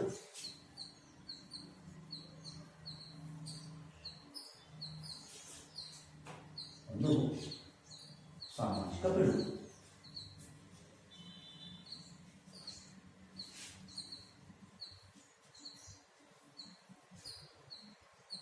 ಅಸ್ಪೃಶ್ಯತೆ ಒಂದು ಸಾಮಾಜಿಕ ಪಿಡುಗು. ನೋಡಿ, ಭಾರತದ ಒಂದು ಸಾಮಾಜಿಕ ವ್ಯವಸ್ಥೆಯಲ್ಲಿ ಅಸ್ಪೃಶ್ಯತೆ ಅನ್ನೋದು ಇವತ್ತು ನೆನೆದಲ್ಲ, ಪ್ರಾಚೀನ ಕಾಲದಿಂದಲೂ ಕೂಡ ಈ ಅಸ್ಪೃಶ್ಯತೆ ಎಂಬ ಒಂದು ಭೂತ, ಅಸ್ಪೃಶ್ಯತೆ ಎನ್ನುವ ಒಂದು ಅಂಧ ಆಚರಣೆ, ಅಸ್ಪೃಶ್ಯತೆ ಎನ್ನುವ ಒಂದು ಕಂದಾಚಾರಣೆ ನಮ್ಮ ಸಮಾಜದಲ್ಲಿ ಬೇರೂರಿರುವಂತಹ ಒಂದು ನಿಕೃಷ್ಟವಾದಂತಹ ಒಂದು ಲಕ್ಷಣವಾಗಿದೆ ಪ್ರಿಯ ವಿದ್ಯಾರ್ಥಿಗಳು. ಭಾರತದ ಜಾತಿ ವ್ಯವಸ್ಥೆ ಅಥವಾ ಭಾರತದ ಸಾಮಾಜಿಕ ವ್ಯವಸ್ಥೆಯನ್ನ ನೋಡೋದಾದ್ರೆ ಭಾರತದಲ್ಲಿ ಬಹಳ ಹಿಂದಿನಿಂದಲೂ ಕೂಡ, ಯಾವ ಹಿಂದಿನಿಂದ ಅಂದ್ರೆ ವೇದಗಳ ಕಾಲದಿಂದಲೂ ಕೂಡ, ಯಾವ ಕಾಲದಿಂದಲೂ ವೇದಗಳ ಕಾಲದಿಂದಲೂ ಕೂಡ ಈ ಒಂದು ಜಾತಿ ವ್ಯವಸ್ಥೆ ಅಥವಾ ಚಾತುರ್ವರ್ಣ ವ್ಯವಸ್ಥೆ ಜಾರಿಗೆ ಬಂದಿರೋದನ್ನ ನಾವು ಗಮನಿಸಬಹುದಾಗಿದೆ ವಿದ್ಯಾರ್ಥಿಗಳೇ. ಚಾತುರ್ವರ್ಣ ವ್ಯವಸ್ಥೆ ಅಂದ್ರೆ ಈಗಾಗಲೇ ಹೇಳಿದ್ವಿ, ಈಗಾಗಲೇ ಮೊದಲೇ ಚಾತುರ್ವರ್ಣ ವ್ಯವಸ್ಥೆಯಲ್ಲಿ ಮೊದಲನೇದು ಬ್ರಾಹ್ಮಣ ಇರ್ತಾನೆ, ಸೊ ಎರಡನೇ ಒಂದು ಸ್ತರದಲ್ಲಿ ಕ್ಷತ್ರಿಯ ಇರ್ತಾನೆ, ಮೂರನೇದರಲ್ಲಿ ವೈಶ್ಯ ಇರ್ತಾನೆ, ನಾಲ್ಕನೇದರಲ್ಲಿ ಶೂದ್ರ ಇರ್ತಾನೆ ಪ್ರಿಯ ವಿದ್ಯಾರ್ಥಿಗಳೇ. ಸೊ ಈ ಚಾತುರ್ವರ್ಣ ವ್ಯವಸ್ಥೆ ಮೊದಲನೇ ಸ್ಥಾನದಲ್ಲಿರುವಂತಹ ಬ್ರಾಹ್ಮಣ ಸಾಮ್ರಾಜ್ಯದಲ್ಲಿ ಏನ್ ಮಾಡೋದು, ರಾಜನಿಗೆ ಉಪದೇಶಗಳನ್ನ ಮಾಡೋದು, ಯಜ್ಞ ಯಾಗಾದಿಗಳನ್ನ ಮಾಡೋದು, ಪೂಜಾ ಕೈಂಕರ್ಯಗಳನ್ನ ಮಾಡುವಂತ ಕೆಲಸವನ್ನ ಬ್ರಾಹ್ಮಣ ಮಾಡ್ತಾನೆ. ಆದ್ರಿಂದ ಇವನು ಭಾರತದ ಒಂದು ಚಾತುರ್ವರ್ಣ ವ್ಯವಸ್ಥೆಯಲ್ಲಿ ಮೊದಲನೇ ಸ್ಥಾನದಲ್ಲಿ ಇಟ್ಟಾಗಿದೆ. ಸೊ ಎರಡನೇದು ಕ್ಷತ್ರಿಯ. ಕ್ಷತ್ರಿಯ ರಾಜ್ಯ ರಕ್ಷಣೆಯನ್ನ ಮಾಡೋದು, ರಾಜನ ಜೊತೆ ಯುದ್ಧದಲ್ಲಿ ಭಾಗವಹಿಸೋದು, ರಾಜನಿಗೆ ಯಾವಾಗಲೂ ಕೂಡ ರಕ್ಷಣೆಯನ್ನ ಕೊಡೋದು ಕ್ಷತ್ರಿಯನ ಕೆಲಸ ಆಗಿರುತ್ತೆ, ಸೈನಿಕನ ಕೆಲಸ ಆಗಿರುತ್ತೆ. ಅವನನ್ನ ಭಾರತದ ಈ ಒಂದು ಸಾಮಾಜಿಕ ವ್ಯವಸ್ಥೆಯಲ್ಲಿ ಅಥವಾ ಚಾತುರ್ವರ್ಣ ವ್ಯವಸ್ಥೆಯಲ್ಲಿ ಎರಡನೇ ಸ್ಥಾನದಲ್ಲಿ ಇಡಲಾಗಿದೆ ಪ್ರಿಯ ವಿದ್ಯಾರ್ಥಿಗಳೇ. ಇನ್ನು ಮೂರನೇದು ವೈಶ್ಯ. ಈತ ಚಾತುರ್ವರ್ಣ ವ್ಯವಸ್ಥೆಯ ಭಾರತದ ಚಾತುರ್ವರ್ಣ ವ್ಯವಸ್ಥೆಯ ಮೂರನೇ ಸ್ಥಾನದಲ್ಲಿದ್ದಾನೆ. ಇವನು ತನ್ನ ಸಾಮ್ರಾಜ್ಯದಲ್ಲಿ ವ್ಯಾಪಾರವನ್ನ ಮಾಡೋದು, ವಹಿವಾಟನ್ನ ಮಾಡೋದು ಇವನ ಕೆಲಸ ಆಗಿರುತ್ತೆ. ಇವನು ಮೂರನೇ ಸ್ಥಾನದಲ್ಲಿ ಇರ್ತಾನೆ. ಇನ್ನು ನಾಲ್ಕನೇ ಸ್ಥಾನದಲ್ಲಿ ಶೂದ್ರ ಇರ್ತಾನೆ. ಇವನು ಈ ಮೂರು ವರ್ಗದ ಬ್ರಾಹ್ಮಣರ, ಕ್ಷತ್ರಿಯರ, ವೈಶ್ಯರ ಸೇವೆಗಳನ್ನ ಮಾಡಬೇಕು, ಜೊತೆಗೆ ಕೃಷಿ ಕೆಲಸಗಳನ್ನ ಮಾಡಬೇಕು, ಗುಲಾಮನಾಗಿ ಇವರ ದುಡಿಬೇಕು. ಸೊ ಇಷ್ಟಲ್ಲದೆ ಇವ್ರ ಕೆಳಗೆ ಮತ್ತೊಂದು ವರ್ಗ ಬರುತ್ತೆ, ಐದನೇ ವರ್ಗ. ಆ ವರ್ಗದವರೇ ಈ ಅಸ್ಪೃಶ್ಯರು. ಇನ್ನ ಚಾತುರ್ವರ್ಣ ವ್ಯವಸ್ಥೆಯಲ್ಲಿ ಬರುವಂತ ಮತ್ತೊಂದು ವರ್ಗವೇ ಅಸ್ಪೃಶ್ಯರು ಅಂತೇಳಿ ಕರಿತೀವಿ. ಇವರನ್ನೇ ನಾವು ಅಸ್ಪೃಶ್ಯರು ಅಂತೇಳಿ ಕರೆಯೋದು. ಸೊ ಮೊದಲನೇ ವರ್ಗ ಬ್ರಾಹ್ಮಣರಾದ್ರೆ, ಎರಡನೇ ವರ್ಗ ಕ್ಷತ್ರಿಯರಾದ್ರೆ, ಮೂರರು ವೈಶ್ಯವರಾದ್ರೆ, ನಾಲ್ಕು ಶೂದ್ರರಾದ್ರೆ, ಈ ಐದನೇ ವರ್ಗ ಅಸ್ಪೃಶ್ಯರು ಎಂಬುದಾಗಿ ಭಾರತದ ಒಂದು ಜಾತಿ ವ್ಯವಸ್ಥೆಯಲ್ಲಿ, ವರ್ಣ ವ್ಯವಸ್ಥೆಯಲ್ಲಿ ಬರುವಂತಹ ಒಂದು ಪ್ರಮುಖವಾದಂತ ಪಂಗಡವಾಗಿದೆ ಪ್ರಿಯ ವಿದ್ಯಾರ್ಥಿಗಳೇ. ಆಗಿನ ಕಾಲದಲ್ಲಿ ಈ ಅಸ್ಪೃಶ್ಯರ ಒಂದು ಸ್ಥಿತಿ ದೇವರಿಗೆ ಪ್ರೀತಿ. ಅವರನ್ನು ಯಾರೂ ಮುಟ್ಟಂಗಿರಲಿಲ್ಲ. ಸಾಮಾಜಿಕವಾಗಿ, ಆರ್ಥಿಕವಾಗಿ, ಶೈಕ್ಷಣಿಕವಾಗಿ ಅವರು ಹಿಂದುಳಿದಿದ್ರು. ಅವರಿಗೆ ಊರೊಳಗಡೆ ಪ್ರವೇಶ ಮಾಡುವಂತಿರ್ಲಿಲ್ಲ, ಸಾರ್ವಜನಿಕ ಸ್ಥಳಗಳಲ್ಲಿ ಕೂರುವಂತಿರ್ಲಿಲ್ಲ. ನಾವು ಬಳಸುವಂತ, ಸಾರ್ವಜನಿಕರು ಬಳಸುವಂತ ಕೆರೆ ಕಟ್ಟೆಗಳನ್ನ, ಬಾವಿಗಳನ್ನ ಬಳಸಂಗಿರ್ಲಿಲ್ಲ. ಶಾಲೆಗಳಿಗೆ ಬಂದ್ರೆ ಹಿಂದಿನ ದೇಶಗಳು ಕೂರ್ಬೇಕು, ಅಥವಾ ಇತ್ಯಾದಿ ಸಾರ್ವಜನಿಕ ಹೋಟೆಲ್ಗಳಲ್ಲಿ ಅವ್ರಿಗೆ ಪ್ರವೇಶ ಇರಲಿಲ್ಲ. ಚಿತ್ರಮಂದಿರಗಳಿಗೆ ಅವರು ಬರಂಗಿರ್ಲಿಲ್ಲ. ಊರಿನ ಪ್ರಮುಖ ರಸ್ತೆಗಳಲ್ಲಿ ಅವರು ನಡೆದೋಡಂಗಿರ್ಲಿಲ್ಲ. ಒಂದ್ ರೀತಿ ಅವರ ಒಂದು ಸ್ಥಿತಿ ಬಹಳ ಹೀನಾಯವಾಗಿರೋದನ್ನು ನಾವು ಗಮನಿಸಬಹುದಾಗಿದೆ ವಿದ್ಯಾರ್ಥಿಗಳ. ಯಾರ ಸ್ಥಿತಿ? ಅಸ್ಪೃಶ್ಯರ ಸ್ಥಿತಿ. ಸಾಮಾಜಿಕವಾಗಿ ಅವರನ್ನ ಮುಂದುವರೆದ ಜನಾಂಗ ಏನ್ ಮಾಡ್ತಾ ಇದ್ರು? ತುಳಿತಾ ಬರ್ತಾ ಇದ್ರು. ಯಾರನ್ನ? ಅಸ್ಪೃಶ್ಯರನ್ನ. ಸಾಮಾಜಿಕವಾಗಿ, ಆರ್ಥಿಕವಾಗಿ, ಶೈಕ್ಷಣಿಕವಾಗಿ ಅವರ ಜೀವನ ಮಟ್ಟ ಅಧೋಗತಿಗೆ ಹೋಗಿರೋದನ್ನ ನಾವು ಗಮನಿಸಬಹುದಾಗಿದೆ ವಿದ್ಯಾರ್ಥಿಗಳು. ಇದೇ ಸಂದರ್ಭದಲ್ಲಿ 1935ರಲ್ಲಿ ಬ್ರಿಟಿಷ್ ಸರ್ಕಾರ ಏನ್ ಮಾಡುತ್ತೆ, ಹೀಗೆ ಗುಡ್ಡಗಾಡುಗಳಲ್ಲಿ ವಾಸಿಸುವಂತ ಆದಿವಾಸಿಗಳನ್ನ, ಈ ಅಸ್ಪೃಶ್ಯರನ್ನ SC ಒಂದು ಕಾಯ್ದೆಯನ್ನ 1935ರಲ್ಲಿ ಬ್ರಿಟಿಷ್ ಸರ್ಕಾರ ಒಂದು ಕಾಯ್ದೆಯನ್ನ ತರುತ್ತೆ. ಸೆಂಟ್ರಲ್ ಕಾಯ್ದೆ ಅಥವಾ ಕೇಂದ್ರ ಕಾಯ್ದೆ ಅಂತ ಹೇಳಿ ಕರೀತಾರೆ. 1935ರಲ್ಲಿ ಬ್ರಿಟಿಷ್ ಸರ್ಕಾರ ಈ ರೀತಿ ಅಸ್ಪೃಶ್ಯರನ್ನ ಅಥವಾ ಗುಡ್ಡಗಾಡು ಪ್ರದೇಶಗಳಲ್ಲಿ ವಾಸ ಮಾಡುವಂತಹ ಆದಿವಾಸಿಗಳನ್ನ ಈ ಕಾಯ್ದೆಯ ಪ್ರಕಾರ ಪರಿಶಿಷ್ಟ ಜಾತಿ ಮತ್ತು ಪರಿಶಿಷ್ಟ ಪಂಗಡ ಎಂಬುದಾಗಿ ಘೋಷಣೆ ಮಾಡುತ್ತೆ. ಇವರ ಸ್ಥಿತಿಗತಿಗಳನ್ನು ಉತ್ತಮಪಡಿಸಲಿಕ್ಕೆ ಇವರನ್ನ ಪರಿಶಿಷ್ಟ ಜಾತಿ ಮತ್ತು ಪರಿಶಿಷ್ಟ ಪಂಗಡ ಇವರ ಸ್ಥಾನಮಾನಗಳನ್ನು ಉತ್ತಮಪಡಿಸುವಂತಹ ಸಲುವಾಗಿ ಬ್ರಿಟಿಷ್ ಸರ್ಕಾರ ಏನ್ ಮಾಡುತ್ತೆ, 1935ರಲ್ಲಿ ಕೇಂದ್ರ ಕಾಯ್ದೆ ಎಂಬ ಒಂದು ಕಾನೂನನ್ನ ಜಾರಿಗೆ ತಂದು ಈ ಅಸ್ಪೃಶ್ಯರನ್ನ ಪರಿಶಿಷ್ಟ ಜಾತಿ ಮತ್ತು ಪರಿಶಿಷ್ಟ ಪಂಗಡ ಎಂಬ ವರ್ಗಗಳಾಗಿ ವಿಂಗಡಿಸಿ ಅವರ ಒಂದು ಜೀವನ ಮಟ್ಟವನ್ನ ಉತ್ತಮಪಡಿಸುವಂತ ಕೆಲಸವನ್ನ ಮಾಡುತ್ತೆ. ಅದ್ರ ಜೊತೆಗೆ ಭಾರತ ರತ್ನ ಡಾಕ್ಟರ್ BR ಅಂಬೇಡ್ಕರ್ ಅವರು ಸಂವಿಧಾನದಲ್ಲಿ ಕೆಲವು ಅಂಶಗಳನ್ನ, ಕೆಲವು ವಿಧಿಗಳನ್ನ ಸೇರಿಸುವುದರ ಮುಖಾಂತರ ಅಸ್ಪೃಶ್ಯರ ಉದ್ಧಾರಕ್ಕೆ ಪ್ರಾಣ ತೊಟ್ಟು ನಿಲ್ತಾರೆ. ಒಂದ್ ವೇಳೆ ಡಾಕ್ಟರ್ BR ಅಂಬೇಡ್ಕರ್ ಇಲ್ಲ ಅಂದಿದ್ರೆ ಈ ಒಂದು ವರ್ಗದವರ ಸ್ಥಿತಿ ಇವತ್ತಿಗೂ ಕೂಡ ನಿಷ್ಠುರವಾಗಿರುತ್ತಿತ್ತು. ಪ್ರಿಯ ವಿದ್ಯಾರ್ಥಿಗಳೇ, ಡಾಕ್ಟರ್ BR ಅಂಬೇಡ್ಕರ್ ಅವರು ಸಂವಿಧಾನವನ್ನ ರಚಿಸುವಂತಹ ಸಂದರ್ಭದಲ್ಲಿ ಸಂವಿಧಾನಕ್ಕೆ ಕೆಲವೊಂದು ವಿಶೇಷವಾದಂತಹ ವಿಧಿಗಳನ್ನ ಸೇರಿಸಿ ಅವರನ್ನ ಮೇಲೆತ್ತುವಂತ ಕೆಲಸವನ್ನ ಮಾಡಿದ್ರು. ಜೊತೆಗೆ ಅಂಬೇಡ್ಕರ್ ಹೇಳುವ ಪ್ರಕಾರ ಈ ಅಸ್ಪೃಶ್ಯರನ್ನ ಹೊರಗಿನಿಂದ ಬಂದವರು ಊರಿನ ಹೊರಗಡೆ ನೆಲೆಸುವವರು ಅಥವಾ ಯಾರೂ ಕೂಡ ಇವರನ್ನ ಮುಟ್ಟಿಸ್ಕೊಳ್ಳೋದಿಲ್ಲ ಎಂಬ ಒಂದು ಅಂಶ ಅಂಬೇಡ್ಕರ್ ಅವರಿಗೆ ಗೊತ್ತಿದ್ರಿಂದ ಅವ್ರೇನ್ ಮಾಡಿದ್ರು, ಇವರನ್ನ ಸಾಮಾಜಿಕವಾಗಿ, ಆರ್ಥಿಕವಾಗಿ, ಶೈಕ್ಷಣಿಕವಾಗಿ ಇವರನ್ನ ಮುಂದೆ ತರಬೇಕು. ಇವರು ಕೂಡ ಎಲ್ಲ ವರ್ಗದ ಜನರಂತೆ ಇವರು ಕೂಡ ಸಮಾಜದಲ್ಲಿ ಉನ್ನತವಾದಂತ ಸ್ಥಾನಮಾನವನ್ನ ಗಳಿಸ್ಲಿ ಅಂದ್ಬಿಟ್ಟು ಸಂವಿಧಾನದಲ್ಲಿ ಕೆಲವು ವಿಶೇಷವಾದಂತಹ ಅಂಶಗಳನ್ನ ಸೇರಿಸುವುದರ ಮುಖಾಂತರ ಸಂವಿಧಾನದ 14ನೇ ವಿಧಿ ಹೇಳುತ್ತೆ ಸಮಾನತೆ. ಎಲ್ಲರೂ ಕೂಡ ಅಸ್ಪೃಶ್ಯನಾಗಿರ್ಲಿ, ಬ್ರಾಹ್ಮಣನಾಗಿರ್ಲಿ, ವೈಶ್ಯನಾಗಿರ್ಲಿ, ಶೂದ್ರನಾಗಿರ್ಲಿ ಈ ಕಾನೂನಿನ ಮುಂದೆ ಸಮಾನರು. ಎಲ್ಲರೂ ಕೂಡ ಶಿಕ್ಷಣವನ್ನ ಪಡ್ಕೋಬೇಕು. ಅವ್ನು ಮುಂದುವರೆದ ಜನಾಂಗ ಮಾತ್ರ ಅಲ್ಲ, ಅಸ್ಪೃಶ್ಯರು ಕೂಡ ಶಿಕ್ಷಣವನ್ನ ಪಡ್ಕೋಬೇಕು. ಯಾಕೆ ಅವರು ನಮಗೆ ಮನುಷ್ಯರಲ್ವಾ? ಕೇವಲ ಉನ್ನತ ಜಾತಿ ವ್ಯಕ್ತಿ ದೇಹದಲ್ಲಿ ಮಾತ್ರ ರಕ್ತ ಇರುತ್ತಾ? ಹಿಂದುಳಿದ ವರ್ಗದವರ ದೇಹದಲ್ಲಿ ರಕ್ತ ಇರೋದಿಲ್ವಾ? ಸೊ ಇರುತ್ತೆ ಅಂದ್ಮೇಲೆ ನಾವೆಲ್ಲರೂ ಕೂಡ ಒಂದೇ ಎಂಬ ಒಂದು ಭಾವನೆಯನ್ನ ಕಾಣಬೇಕು ಎಂಬ ದೃಷ್ಟಿಯಿಂದ ಡಾಕ್ಟರ್ BR ಅಂಬೇಡ್ಕರ್ ಅವರು ಏನ್ ಮಾಡಿದ್ರು, ಸಂವಿಧಾನದಲ್ಲಿ ವಿಶೇಷವಾದಂತಹ ವಿಧಿಗಳನ್ನ ಸೇರಿಸುವುದರ ಮುಖಾಂತರ ಅಸ್ಪೃಶ್ಯ ಜನಾಂಗದ ಕಲ್ಯಾಣಕ್ಕೆ ಬೇಕಾದಂತ ಅಗತ್ಯ ಕ್ರಮಗಳನ್ನ ಕೈಗೊಂಡಿದ್ದನ್ನ ನಾವು ಈ ಸಂದರ್ಭದಲ್ಲಿ ಗಮನಿಸಬಹುದು. ಅದೇ ರೀತಿ ಮಹಾತ್ಮ ಗಾಂಧೀಜಿಯವರು ಕೂಡ ಅಸ್ಪೃಶ್ಯರನ್ನ ಹರಿಜನ ಅಂತ ಹೇಳಿ ಕರೀತಾರೆ. ಅವ್ರಿಗೆ ಒಂದು ವಿಶೇಷವಾದಂತ ಸ್ಥಾನಮಾನಗಳು ಸಿಗ್ಬೇಕು ಅಂತ ಹೋರಾಟ ಮಾಡಿದಲ್ಲಿ ಗಾಂಧೀಜಿಯವರು ಕೂಡ ಒಬ್ಬರಾಗಿರ್ತಾರೆ ಪ್ರಿಯ ವಿದ್ಯಾರ್ಥಿಗಳೇ. ಸೊ ಇಷ್ಟು ಈ ಒಂದು ಅಸ್ಪೃಶ್ಯತೆ ಅನ್ನೋದು ನಮ್ಮ ಸಮಾಜಕ್ಕೆ ಅಂಟಿಕೊಂಡಿರುವಂತ ಒಂದು ಪಿಡುಗಾಗಿದೆ, ಒಂದು ಸಮಸ್ಯೆ ಆಗಿದೆ, ಒಂದು ಉಳುಕಾಗಿದೆ, ಒಂದು ಹುಣ್ಣಾಗಿರೋದನ್ನ ನಾವು ಈ ಸಂದರ್ಭದಲ್ಲಿ ಗಮನಿಸಬಹುದಾಗಿದೆ ಪ್ರಿಯ ವಿದ್ಯಾರ್ಥಿಗಳೇ. ನೆಕ್ಸ್ಟ್, ಅಸ್ಪೃಶ್ಯತೆಯ ಸಮಸ್ಯೆಗಳು. ಏನೆಲ್ಲ ಸಮಸ್ಯೆಗಳನ್ನ ಈ ಅಸ್ಪೃಶ್ಯರು ಅನುಭವಿಸಿದ್ರು ಅನ್ನೋದನ್ನ ನಾವು ಒಂದೊಂದನೆ ತಿಳ್ತಾ ಹೋಗೋಣ ಪ್ರಿಯ ವಿದ್ಯಾರ್ಥಿಗಳು. ಅಸ್ಪೃಶ್ಯತೆಯ ಸಮಸ್ಯೆಗಳು, ಏನೆಲ್ಲ ಸಮಸ್ಯೆಗಳನ್ನ ಈ ಅಸ್ಪೃಶ್ಯರು ಅನುಭವಿಸಿದ್ರು. ಅಸ್ಪೃಶ್ಯತೆಯ ಸಮಸ್ಯೆಗಳು.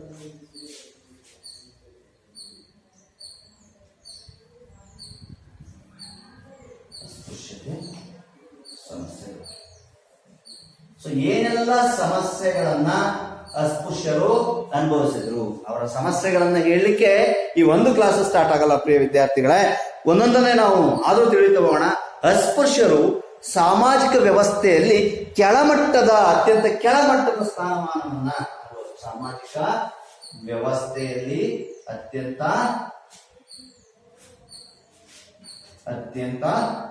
ಕೆಳಮಟ್ಟದ ಸ್ಥಾನ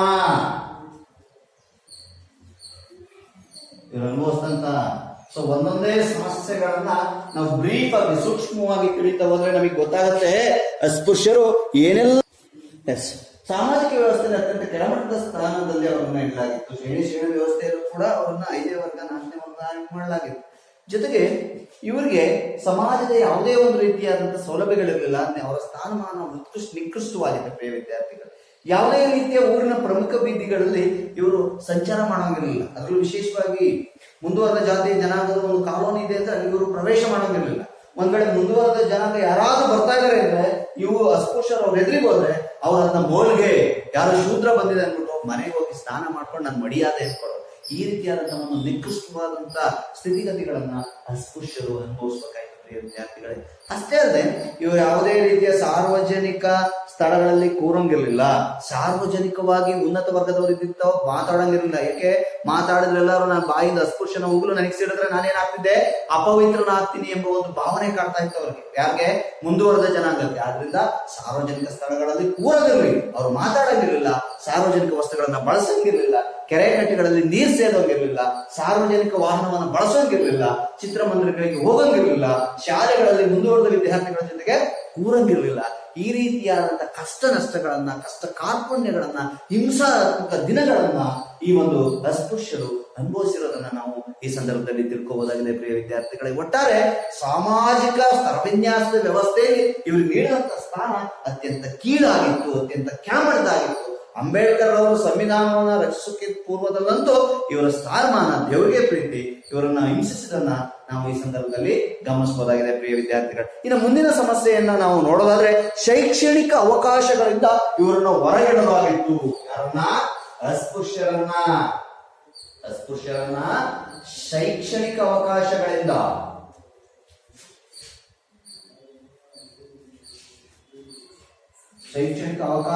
ಇವರನ್ನ ಹೊರಗಿಡಲಾಗಿತ್ತು. ನೋಡಿ, ಈ ಅಸ್ಪೃಶ್ಯರು ಯಾವುದೇ ರೀತಿ ಶಿಕ್ಷಣವನ್ನ ಪಡ್ಕೊಳ್ಳೋದಿರಲಿಲ್ಲ.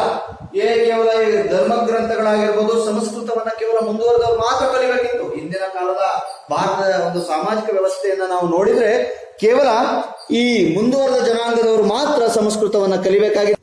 ಅಷ್ಟೇ, ಇವರು ವೇದಗಳನ್ನ ಕೇಳೋಂಗಿಲ್ಲ, ವೇದಗಳನ್ನ ಕಲಿಯೋಂಗಿರಲಿಲ್ಲ, ಸಂಸ್ಕೃತ ಭಾಷೆಯನ್ನು ಅಧ್ಯಯನ ಮಾಡೋಂಗಿಲ್ಲ, ಧರ್ಮ ಗ್ರಂಥಗಳ ಸಾರಗಳನ್ನು ಕೂಡ ಇವರು ತಿಳ್ಕೊಳ್ಳೋಂಗಿಲ್ಲ. ತಿಳ್ಕೊಂಡಿದ್ರೆ ಏನಾಗೋದು, ಮುಂದುವರೆದ ಬಂಡವಾಳ ಇವರಿಗೆ ಗೊತ್ತಾಗ್ಬಿಡುತ್ತೆ ಅಂದ್ಬಿಟ್ಟು ಮುಂದುವರೆದ ಜನಾಂಗದವ್ರು ಏನ್ ಮಾಡ್ತಿದ್ರು, ಇವರನ್ನ ವೇದಗಳನ್ನ ನೀವು ಕಲಿಯೋಂಗಿಲ್ಲ ಅಂತಿದ್ರು, ಸಂಸ್ಕೃತ ಭಾಷೆಯನ್ನು ಮಾತಾಡೋಂಗಿಲ್ಲ, ನೀವು ಸಂಸ್ಕೃತ ಭಾಷೆ ಮಾತಾಡಿದ್ರೆ ಸಂಸ್ಕೃತಕ್ಕೆ ಅಪವಿತ್ರ ಆಗುತ್ತೆ ಅಂತ ಒಂದು ಭಾವನೆ, ಒಂದು ದುಷ್ಟ ಭಾವನೆ ಮುಂದುವರೆದ ಜನಾಂಗದವರ ಬಳಿ ಇತ್ತು. ಸೊ ಆ ಕಾರಣಕ್ಕೋಸ್ಕರ ಮುಂದುವರೆದ ಭಾಷೆ ಸಂಸ್ಕೃತ ಭಾಷೆಯನ್ನು ಓದಂಗಿರ್ಲಿಲ್ಲ, ಕಲಿಯಂಗಿರಲಿಲ್ಲ, ವೇದಗಳನ್ನ ಕಲಿಯಂಗಿರಲಿಲ್ಲ, ಉಪನಿಷತ್ಗಳನ್ನ ಅಧ್ಯಯನ ಮಾಡಂಗಿರಲಿಲ್ಲ, ಯಾವುದೇ ರೀತಿಯ ಒಂದು ಉನ್ನತವಾದಂತಹ ವ್ಯಾಸಂಗವನ್ನ ಇವರು ಪಡ್ಕೊಳ್ಳಿಕ್ಕೆ ಅವಕಾಶವನ್ನ ಕೊಡ್ತಿರ್ಲಿಲ್ಲ. ಒಂದ್ ವೇಳೆ ಹಿಂದುಳಿದ ವರ್ಗದವರು ಅಥವಾ ಅಸ್ಪೃಶ್ಯರು ಏನಾದ್ರು ಶಾಲೆಗೆ ಹೋದ್ರೆ ಅವರು ಸವರ್ಣೀಯ ಮಕ್ಕಳಿಂದ ದೂರ ಕೂರ್ಬೇಕಾಗಿತ್ತು, ಅವ್ರ ಜೊತೆ ಕೂರಂಗಿರ್ಲಿಲ್ಲ. ಶಾಲೆ ಹಿಂದಿನ ಬೆಂಚ್ನಲ್ಲೋ ಅಥವಾ ಶಾಲೆಯಿಂದ ಹೊರಗಡೆನೋ ಅವರನ್ನ ಕೂರಿಸಿ ದೂರದಿಂದಲೇ ಅವ್ರಿಗೆ ಬೋಧನೆ ಮಾಡ್ತಾ ಇದ್ರು. ಅವರು ಯಾವುದೇ ರೀತಿಯ ಪಾಠ ಪ್ರವಚನಗಳನ್ನ ಕಲಿಲಿಕ್ಕೆ ಇವರು ಅವಕಾಶವನ್ನ ಮಾಡಿಕೊಡ್ತಿರ್ಲಿಲ್ಲ. ಬ್ರಿಟಿಷ್ ಬರೋದಕ್ಕಿಂತ ಪೂರ್ವದಲ್ಲಂತೂ ಇವರ ಸ್ಥಿತಿ ಶೋಚನೀಯವಾಗಿದ್ದನ್ನು ನಾವು ಈ ಸಂದರ್ಭದಲ್ಲಿ ಗಮನಿಸಬಹುದಾಗಿದೆ ವಿದ್ಯಾರ್ಥಿಗಳೇ. ಸೊ ಡಾಕ್ಟರ್ BR ಅಂಬೇಡ್ಕರ್ ಅವರು ಈ ಎಲ್ಲ ರೀತಿಯ ದುಷ್ಟ ವ್ಯವಸ್ಥೆಗಳನ್ನ ಗಮನಿಸಿ ಅವ್ರು ಹೇಳ್ತಾರೆ ಏನಂತಂದ್ರೆ, ಶಿಕ್ಷಣ ಅನ್ನೋದು ಕೆಲವೇ ಜನರ ಸ್ವತ್ತಾಗದೆ ಸಾರ್ವಜನಿಕರ ಸ್ವತ್ತಾಗಬೇಕು ಅಂತ ಹೇಳ್ತಾರೆ ಡಾಕ್ಟರ್ BR ಅಂಬೇಡ್ಕರ್ ಅವರು. ಯಾಕೆಂದ್ರೆ ಶಿಕ್ಷಣವನ್ನ ಪಡ್ಕೊಂಡಾಗ ಮಾತ್ರ ನನ್ನ ಜನಾಂಗ ಅಥವಾ ಅಸ್ಪೃಶ್ಯ ಜನಾಂಗ ಮುಂದೆ ಬರುತ್ತೆ ಎಂಬ ಒಂದು ಉದಾತ್ತ ಕಲ್ಪನೆ, ಉದಾತ್ತ ಚಿತ್ತ ಡಾಕ್ಟರ್ BR ಅಂಬೇಡ್ಕರ್ ಅವ್ರಿಗೆ ಇತ್ತು. ಸೊ ಆ ಕಾರಣಕ್ಕೆ ಹೇಳ್ತಾರೆ ಅವರು, ಡಾಕ್ಟರ್ BR ಅಂಬೇಡ್ಕರ್ ಹೇಳ್ತಾರೆ ಒಂದ್ ಕಡೆ, ಶಿಕ್ಷಣ ಅನ್ನೋದು ಕೆಲವೇ ಜನರ ಸ್ವತ್ತಾಗದೆ ಸಾರ್ವಜನಿಕರ ಸ್ವತ್ತಾಗಬೇಕು, ಶಿಕ್ಷಣ ಸುಲಭವಾಗಿ ಸಿಗ್ಬೇಕು, ಆಗ ಮಾತ್ರ ಎಲ್ಲ ಕ್ಷೇತ್ರಗಳಲ್ಲೂ ಕೂಡ ಅಸ್ಪೃಶ್ಯ ಜನಾಂಗದವರು ಮುಂದೆ ಬರ್ತಾರೆ ಎಂಬ ಒಂದು ಉದಾತ್ತ ಕಾಳಜಿಯನ್ನ ಇಟ್ಕೊಂಡಂತ ಡಾಕ್ಟರ್ BR ಅಂಬೇಡ್ಕರ್ ಅವರು ಶಿಕ್ಷಣ ಎಲ್ಲರಿಗೂ ಸಿಗ್ಬೇಕು ಅಂದ್ಬಿಟ್ಟು ಸಂವಿಧಾನದಲ್ಲಿ ವಿಶೇಷವಾದಂತಹ ವಿಧಿಗಳನ್ನ ಅವ್ರಿಗೆ ವಿಧಿಸಲಾಯಿತು, ನೀಡಲಾಯಿತು. ಆ ಮುಖಾಂತರವಾಗಿ ಶಿಕ್ಷಣ ಜೊತೆಗೆ ಅವರ ಸಂಬಂಧವನ್ನ ನಿರಂತರವಾಗಿ ಇರ್ಲಿಕ್ಕೆ ಬೇಕಾದಂತ ಕ್ರಮಗಳನ್ನ ಡಾಕ್ಟರ್ BR ಅಂಬೇಡ್ಕರ್ ಅವರು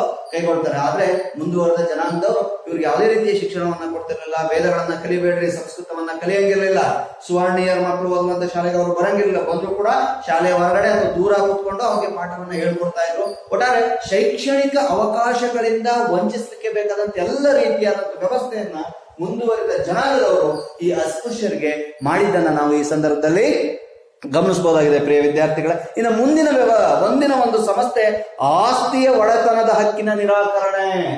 ಆಸ್ತಿಯ ಹಕ್ಕಿನ ಒಡೆತನದ ನಿರಾಕರಣೆ. ಅಸ್ಪೃಶ್ಯರು ಅನುಭವಿಸಿದಂತ ಮುಂದಿನ ಮತ್ತೊಂದು ಸಮಸ್ಯೆ ಆಸ್ತಿಯ ಹಕ್ಕಿನ ಒಡೆತನದ ನಿರಾಕರಣೆ.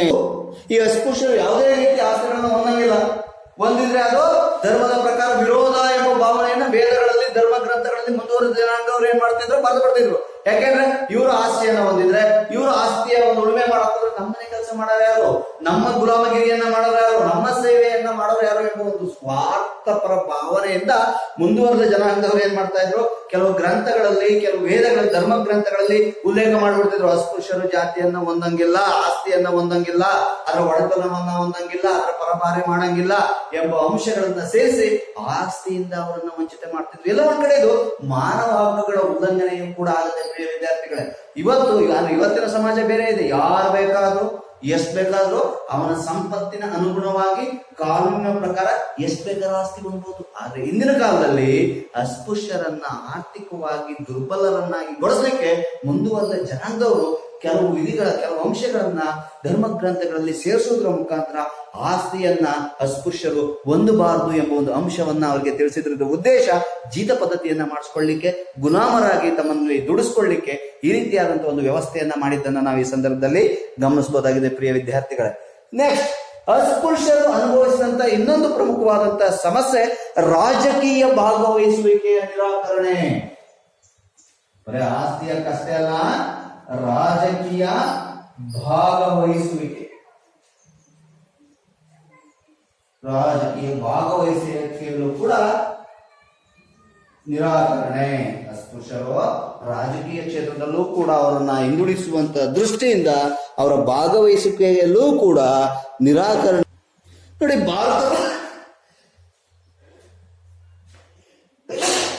ಭಾರತದ ಈ ಒಂದು ಸಾಂಪ್ರದಾಯಿಕ ಆಡಳಿತ ವ್ಯವಸ್ಥೆಯಲ್ಲಿ ಅಸ್ಪೃಶ್ಯರಿಗೆ ಯಾವುದೇ ರೀತಿಯ ರಾಜಕೀಯ ಪ್ರವೇಶದ ಅವಕಾಶವನ್ನ ಕಲ್ಪಿಸಲಿಲ್ಲ. ಯಾವಾಗ ಬ್ರಿಟಿಷರು ನಮ್ಮ ದೇಶದ ಆಡಳಿತವನ್ನ ವಹಿಸಿಕೊಂಡ್ರು ಆಗ ಮಾತ್ರ ಸ್ವಲ್ಪ ಮಟ್ಟಿಗೆ ಅದು ಅಸ್ಪೃಶ್ಯರಿಗೆ ರಾಜಕೀಯದಲ್ಲಿ ಪ್ರವೇಶಿಸಲಿಕ್ಕೆ ಅವಕಾಶ ದೊರಕಿತು.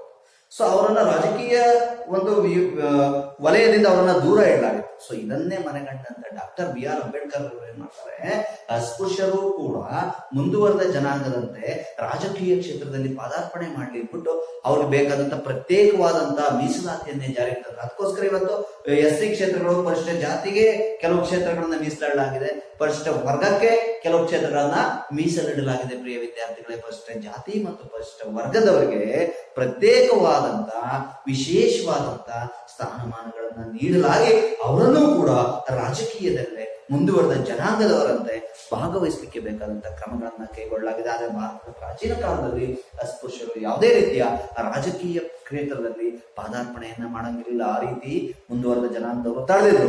ಬ್ರಿಟಿಷ್ ಬಂದಾಗ ಅವರ ಸ್ಥಾನಮಾನ ಸ್ವಲ್ಪ ಸುಧಾರಿಸಿತು.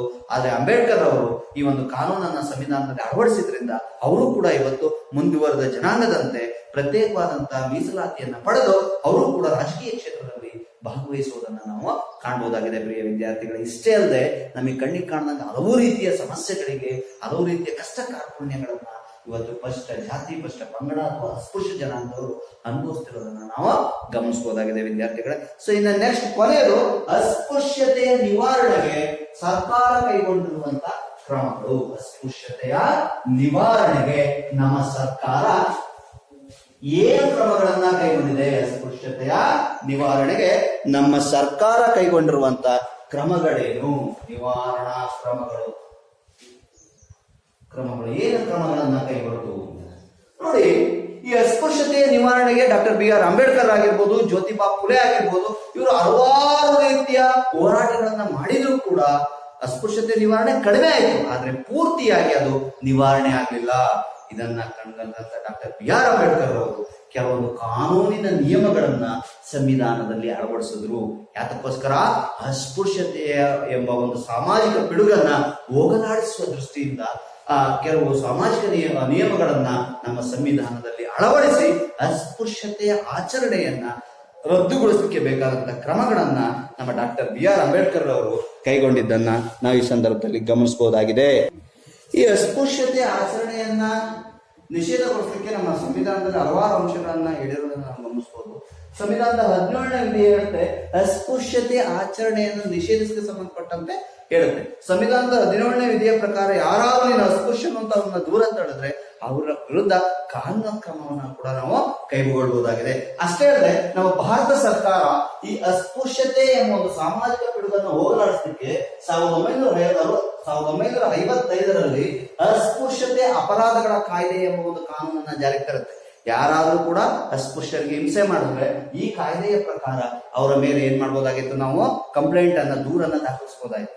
ಆದ್ರೆ ಈ ಒಂದು ಕಾಯ್ದೆಯಲ್ಲಿ ಕೆಲವು ಲೋಪದೋಷಗಳಿದ್ದು, ಕೆಲವು ತಪ್ಪುಗಳಿದ್ದು, ಅವುಗಳನ್ನ ಸರಿಪಡಿಸಿ 1976ರಲ್ಲಿ ನಾಗರಿಕ ಹಕ್ಕುಗಳ ಸಂರಕ್ಷಣಾ ಕಾಯ್ದೆಯನ್ನ ಭಾರತ ಸರ್ಕಾರ ಜಾರಿಗೆ ತಂದು ಅಸ್ಪೃಶ್ಯರ ಒಂದು ಜೀವನ ಮಟ್ಟವನ್ನ, ಅವರ ಸಾಮಾಜಿಕ ಸ್ಥಿತಿಯನ್ನ, ಆರ್ಥಿಕ ಸ್ಥಿತಿಯನ್ನ, ಶೈಕ್ಷಣಿಕ ಸ್ಥಿತಿಯನ್ನ ಉನ್ನತೀಕರಿಸಲಿಕ್ಕೆ ಬೇಕಾದಂತಹ ಕಾರ್ಯಕ್ರಮಗಳನ್ನು ನಮ್ಮ ಸರ್ಕಾರ ಕೈಗೊಂಡಿದೆ. ಇವತ್ತು ರಾಜಕೀಯ ಕ್ಷೇತ್ರದಲ್ಲಿ, ಉದ್ಯೋಗ ಕ್ಷೇತ್ರದಲ್ಲಿ, ಶಿಕ್ಷಣ ಕ್ಷೇತ್ರದಲ್ಲಿ ಅಸ್ಪೃಶ್ಯರಿಗೆ ಪ್ರತ್ಯೇಕವಾದಂತ ಮೀಸಲಾತಿಯನ್ನ ನೀಡಿದೆ. ಅವರು ಯಾಕೆಂದ್ರೆ ಮುಂದುವರೆದ ಜನಾಂಗದಂತೆ ಅವರು ಕೂಡ ಏನ್ ಮಾಡ್ಲಿ?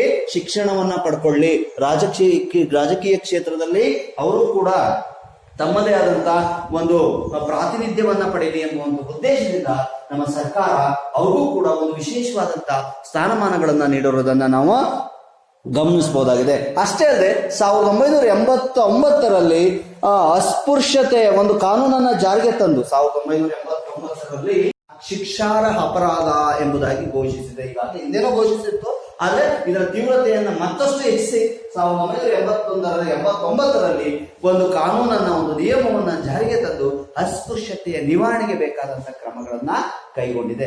ಒಟ್ಟಾರೆಯಾಗಿ ವಿದ್ಯಾರ್ಥಿಗಳೇ, ಈ ಅಸ್ಪೃಶ್ಯತೆ ಅನ್ನೋ ಒಂದು ಪಿಡುಗು ಕೇವಲ ಕಾನೂನುಗಳಿಂದ ಅಷ್ಟೇ ಅಲ್ಲದೆ ವೈಯಕ್ತಿಕವಾಗಿ ನೈತಿಕವಾಗಿ ನಮ್ಮನ್ನು ನಾವು ಪ್ರಶ್ನೆ ಮಾಡಿಕೊಂಡು ನಾವು ನಮ್ಮ ಸಮಾಜದಿಂದ ದೂರ ತಳ್ಳಿದಾಗ ಮಾತ್ರ ಇದರ ಸಂಪೂರ್ಣ ನಿರ್ಮೂಲನೆ ಸಾಧ್ಯ. ಕೇವಲ ನಾವು ಕಾನೂನಿಗೆ ಎದುರಿಕೊಂಡು, ನಾವು ನಿಯಮಗಳಿಗೆ ಎದುರಿಕೊಂಡು ಅಸ್ಪೃಶ್ಯತೆಯನ್ನು ನಿಷೇಧ ಮಾಡಬಾರ್ದು. ನಾವು ಸಂಪೂರ್ಣವಾಗಿ ನಮ್ಮ ಮನಸ್ಸಿಂದ ಈ ಅಸ್ಪೃಶ್ಯತೆ ಆಚರಣೆಯನ್ನ ನಾವು ಏನ್ ಮಾಡ್ಬೇಕು, ತಡೆಗಟ್ಟಬೇಕು. ಯಾಕೆಂದ್ರೆ ಅಸ್ಪೃಶ್ಯರಲ್ಲಿ ಅರಿಯೋದು ಅದೇ ಕೆಂಪು ರಕ್ತನೇ, ಮುಂದುವರಿದ ಜನಾಂಗದಲ್ಲೂ ಅರಿಯೋದು ಅದೇ ಕೆಂಪು ರಕ್ತನೇ. ಆ ದೇವ ಎಲ್ರಿಗೂ ಕೂಡ ಒಂದೇ ರೀತಿ ಅವಕಾಶಗಳನ್ನ ಕೊಟ್ಟಂತ ಸಂದರ್ಭದಲ್ಲಿ ನಾವು ಮನುಷ್ಯರಾದ ನೀನ್ ಬಡವ, ನೀನ್ ಬಲವಿದ, ನೀನ್ ಕೆಳ ಜಾತಿ, ಮೇಲ್ ಜಾತಿ ಎಂಬುದು ವರ್ಗೀಕರಣ ಮಾಡ್ಕೊಳ್ತಾ ಇದ್ದೀವಿ. ಈ ವರ್ಗೀಕರಣ ತಪ್ಪು. ಅದನ್ನ ಮರೆತು ನಾವೆಲ್ಲರೂ ಒಂದೇ, ನಾವೆಲ್ಲರೂ ಒಗ್ಗಟ್ಟಾಗಿ ಬಾಳಿದಾಗ ಮಾತ್ರ ಒಂದು ಸುಖ ಮತ್ತು ನೆಮ್ಮದಿಯ ಜೀವನವನ್ನು ನಡೆಸಲಿಕ್ಕೆ ಸಾಧ್ಯ. ಹಾಗೆ ಯಾವ ಕಾನೂನಿನ ಅವಶ್ಯಕತೆಗಳು ಕೂಡ ನಮ್ಗೆ ಇರೋದಿಲ್ಲ. ಕೇವಲ ನೆಪ ಮಾತ್ರ ಈ ಕಾನೂನುಗಳು ಇರೋದನ್ನ ನಾವು ಗಮನಿಸಬಹುದಾಗಿದೆ. ನೋಡಿ, ಅಸ್ಪೃಶ್ಯತೆ ನಿವಾರಣೆಗೆ ಸಂವಿಧಾನದ ವಿವರಣೆಯಲ್ಲಿ ಅಸ್ಪೃಶ್ಯತೆ ಆಚರಣೆ ನಿಷೇಧಕ್ಕೆ ಸಂಬಂಧಪಟ್ಟಂತೆ ಹೇಳಿದೆ. ಜೊತೆಗೆ ಭಾರತ ಸರ್ಕಾರ 1955ರಲ್ಲಿ ಆ ಅಸ್ಪೃಶ್ಯತೆ ಅಪರಾಧ ಕಾಯ್ದೆಯನ್ನು ಜಾರಿಗೆ ತಂತು. ತರುವಾಯ ಅದರ ತಿದ್ದುಪಡಿಗಳನ್ನ ಮಾಡಿ 1976ರಲ್ಲಿ ನಾಗರಿಕ ಹಕ್ಕುಗಳ ಸಂರಕ್ಷಣಾ ಕಾಯ್ದೆಯನ್ನು ಜಾರಿಗೆ ತಂತು. ಜೊತೆಗೆ 1989ರಲ್ಲಿ ಅಸ್ಪೃಶ್ಯತೆ ನಿವಾರಣೆಗೆ ಸಂಬಂಧಪಟ್ಟಂತೆ ಒಂದು ಶಾಸನವನ್ನ ಜಾರಿಗೆ ತಂದು ಅಸ್ಪೃಶ್ಯತೆಯ ನಿವಾರಣೆಗೆ ಬೇಕಾದಂತ ಕ್ರಮಗಳನ್ನ ಒಂದು ಸರ್ಕಾರ ಕೈಗೊಂಡಿರೋದನ್ನ ನಾವು ಗಮನಿಸಬಹುದಾಗಿದೆ. ಪ್ರಿಯ ವಿದ್ಯಾರ್ಥಿಗಳೇ, ಇಷ್ಟು ಈ ಪಾಠದಲ್ಲಿ ಬರುವಂತಹ ಪ್ರಮುಖವಾದಂತಹ ಅಂಶಗಳು.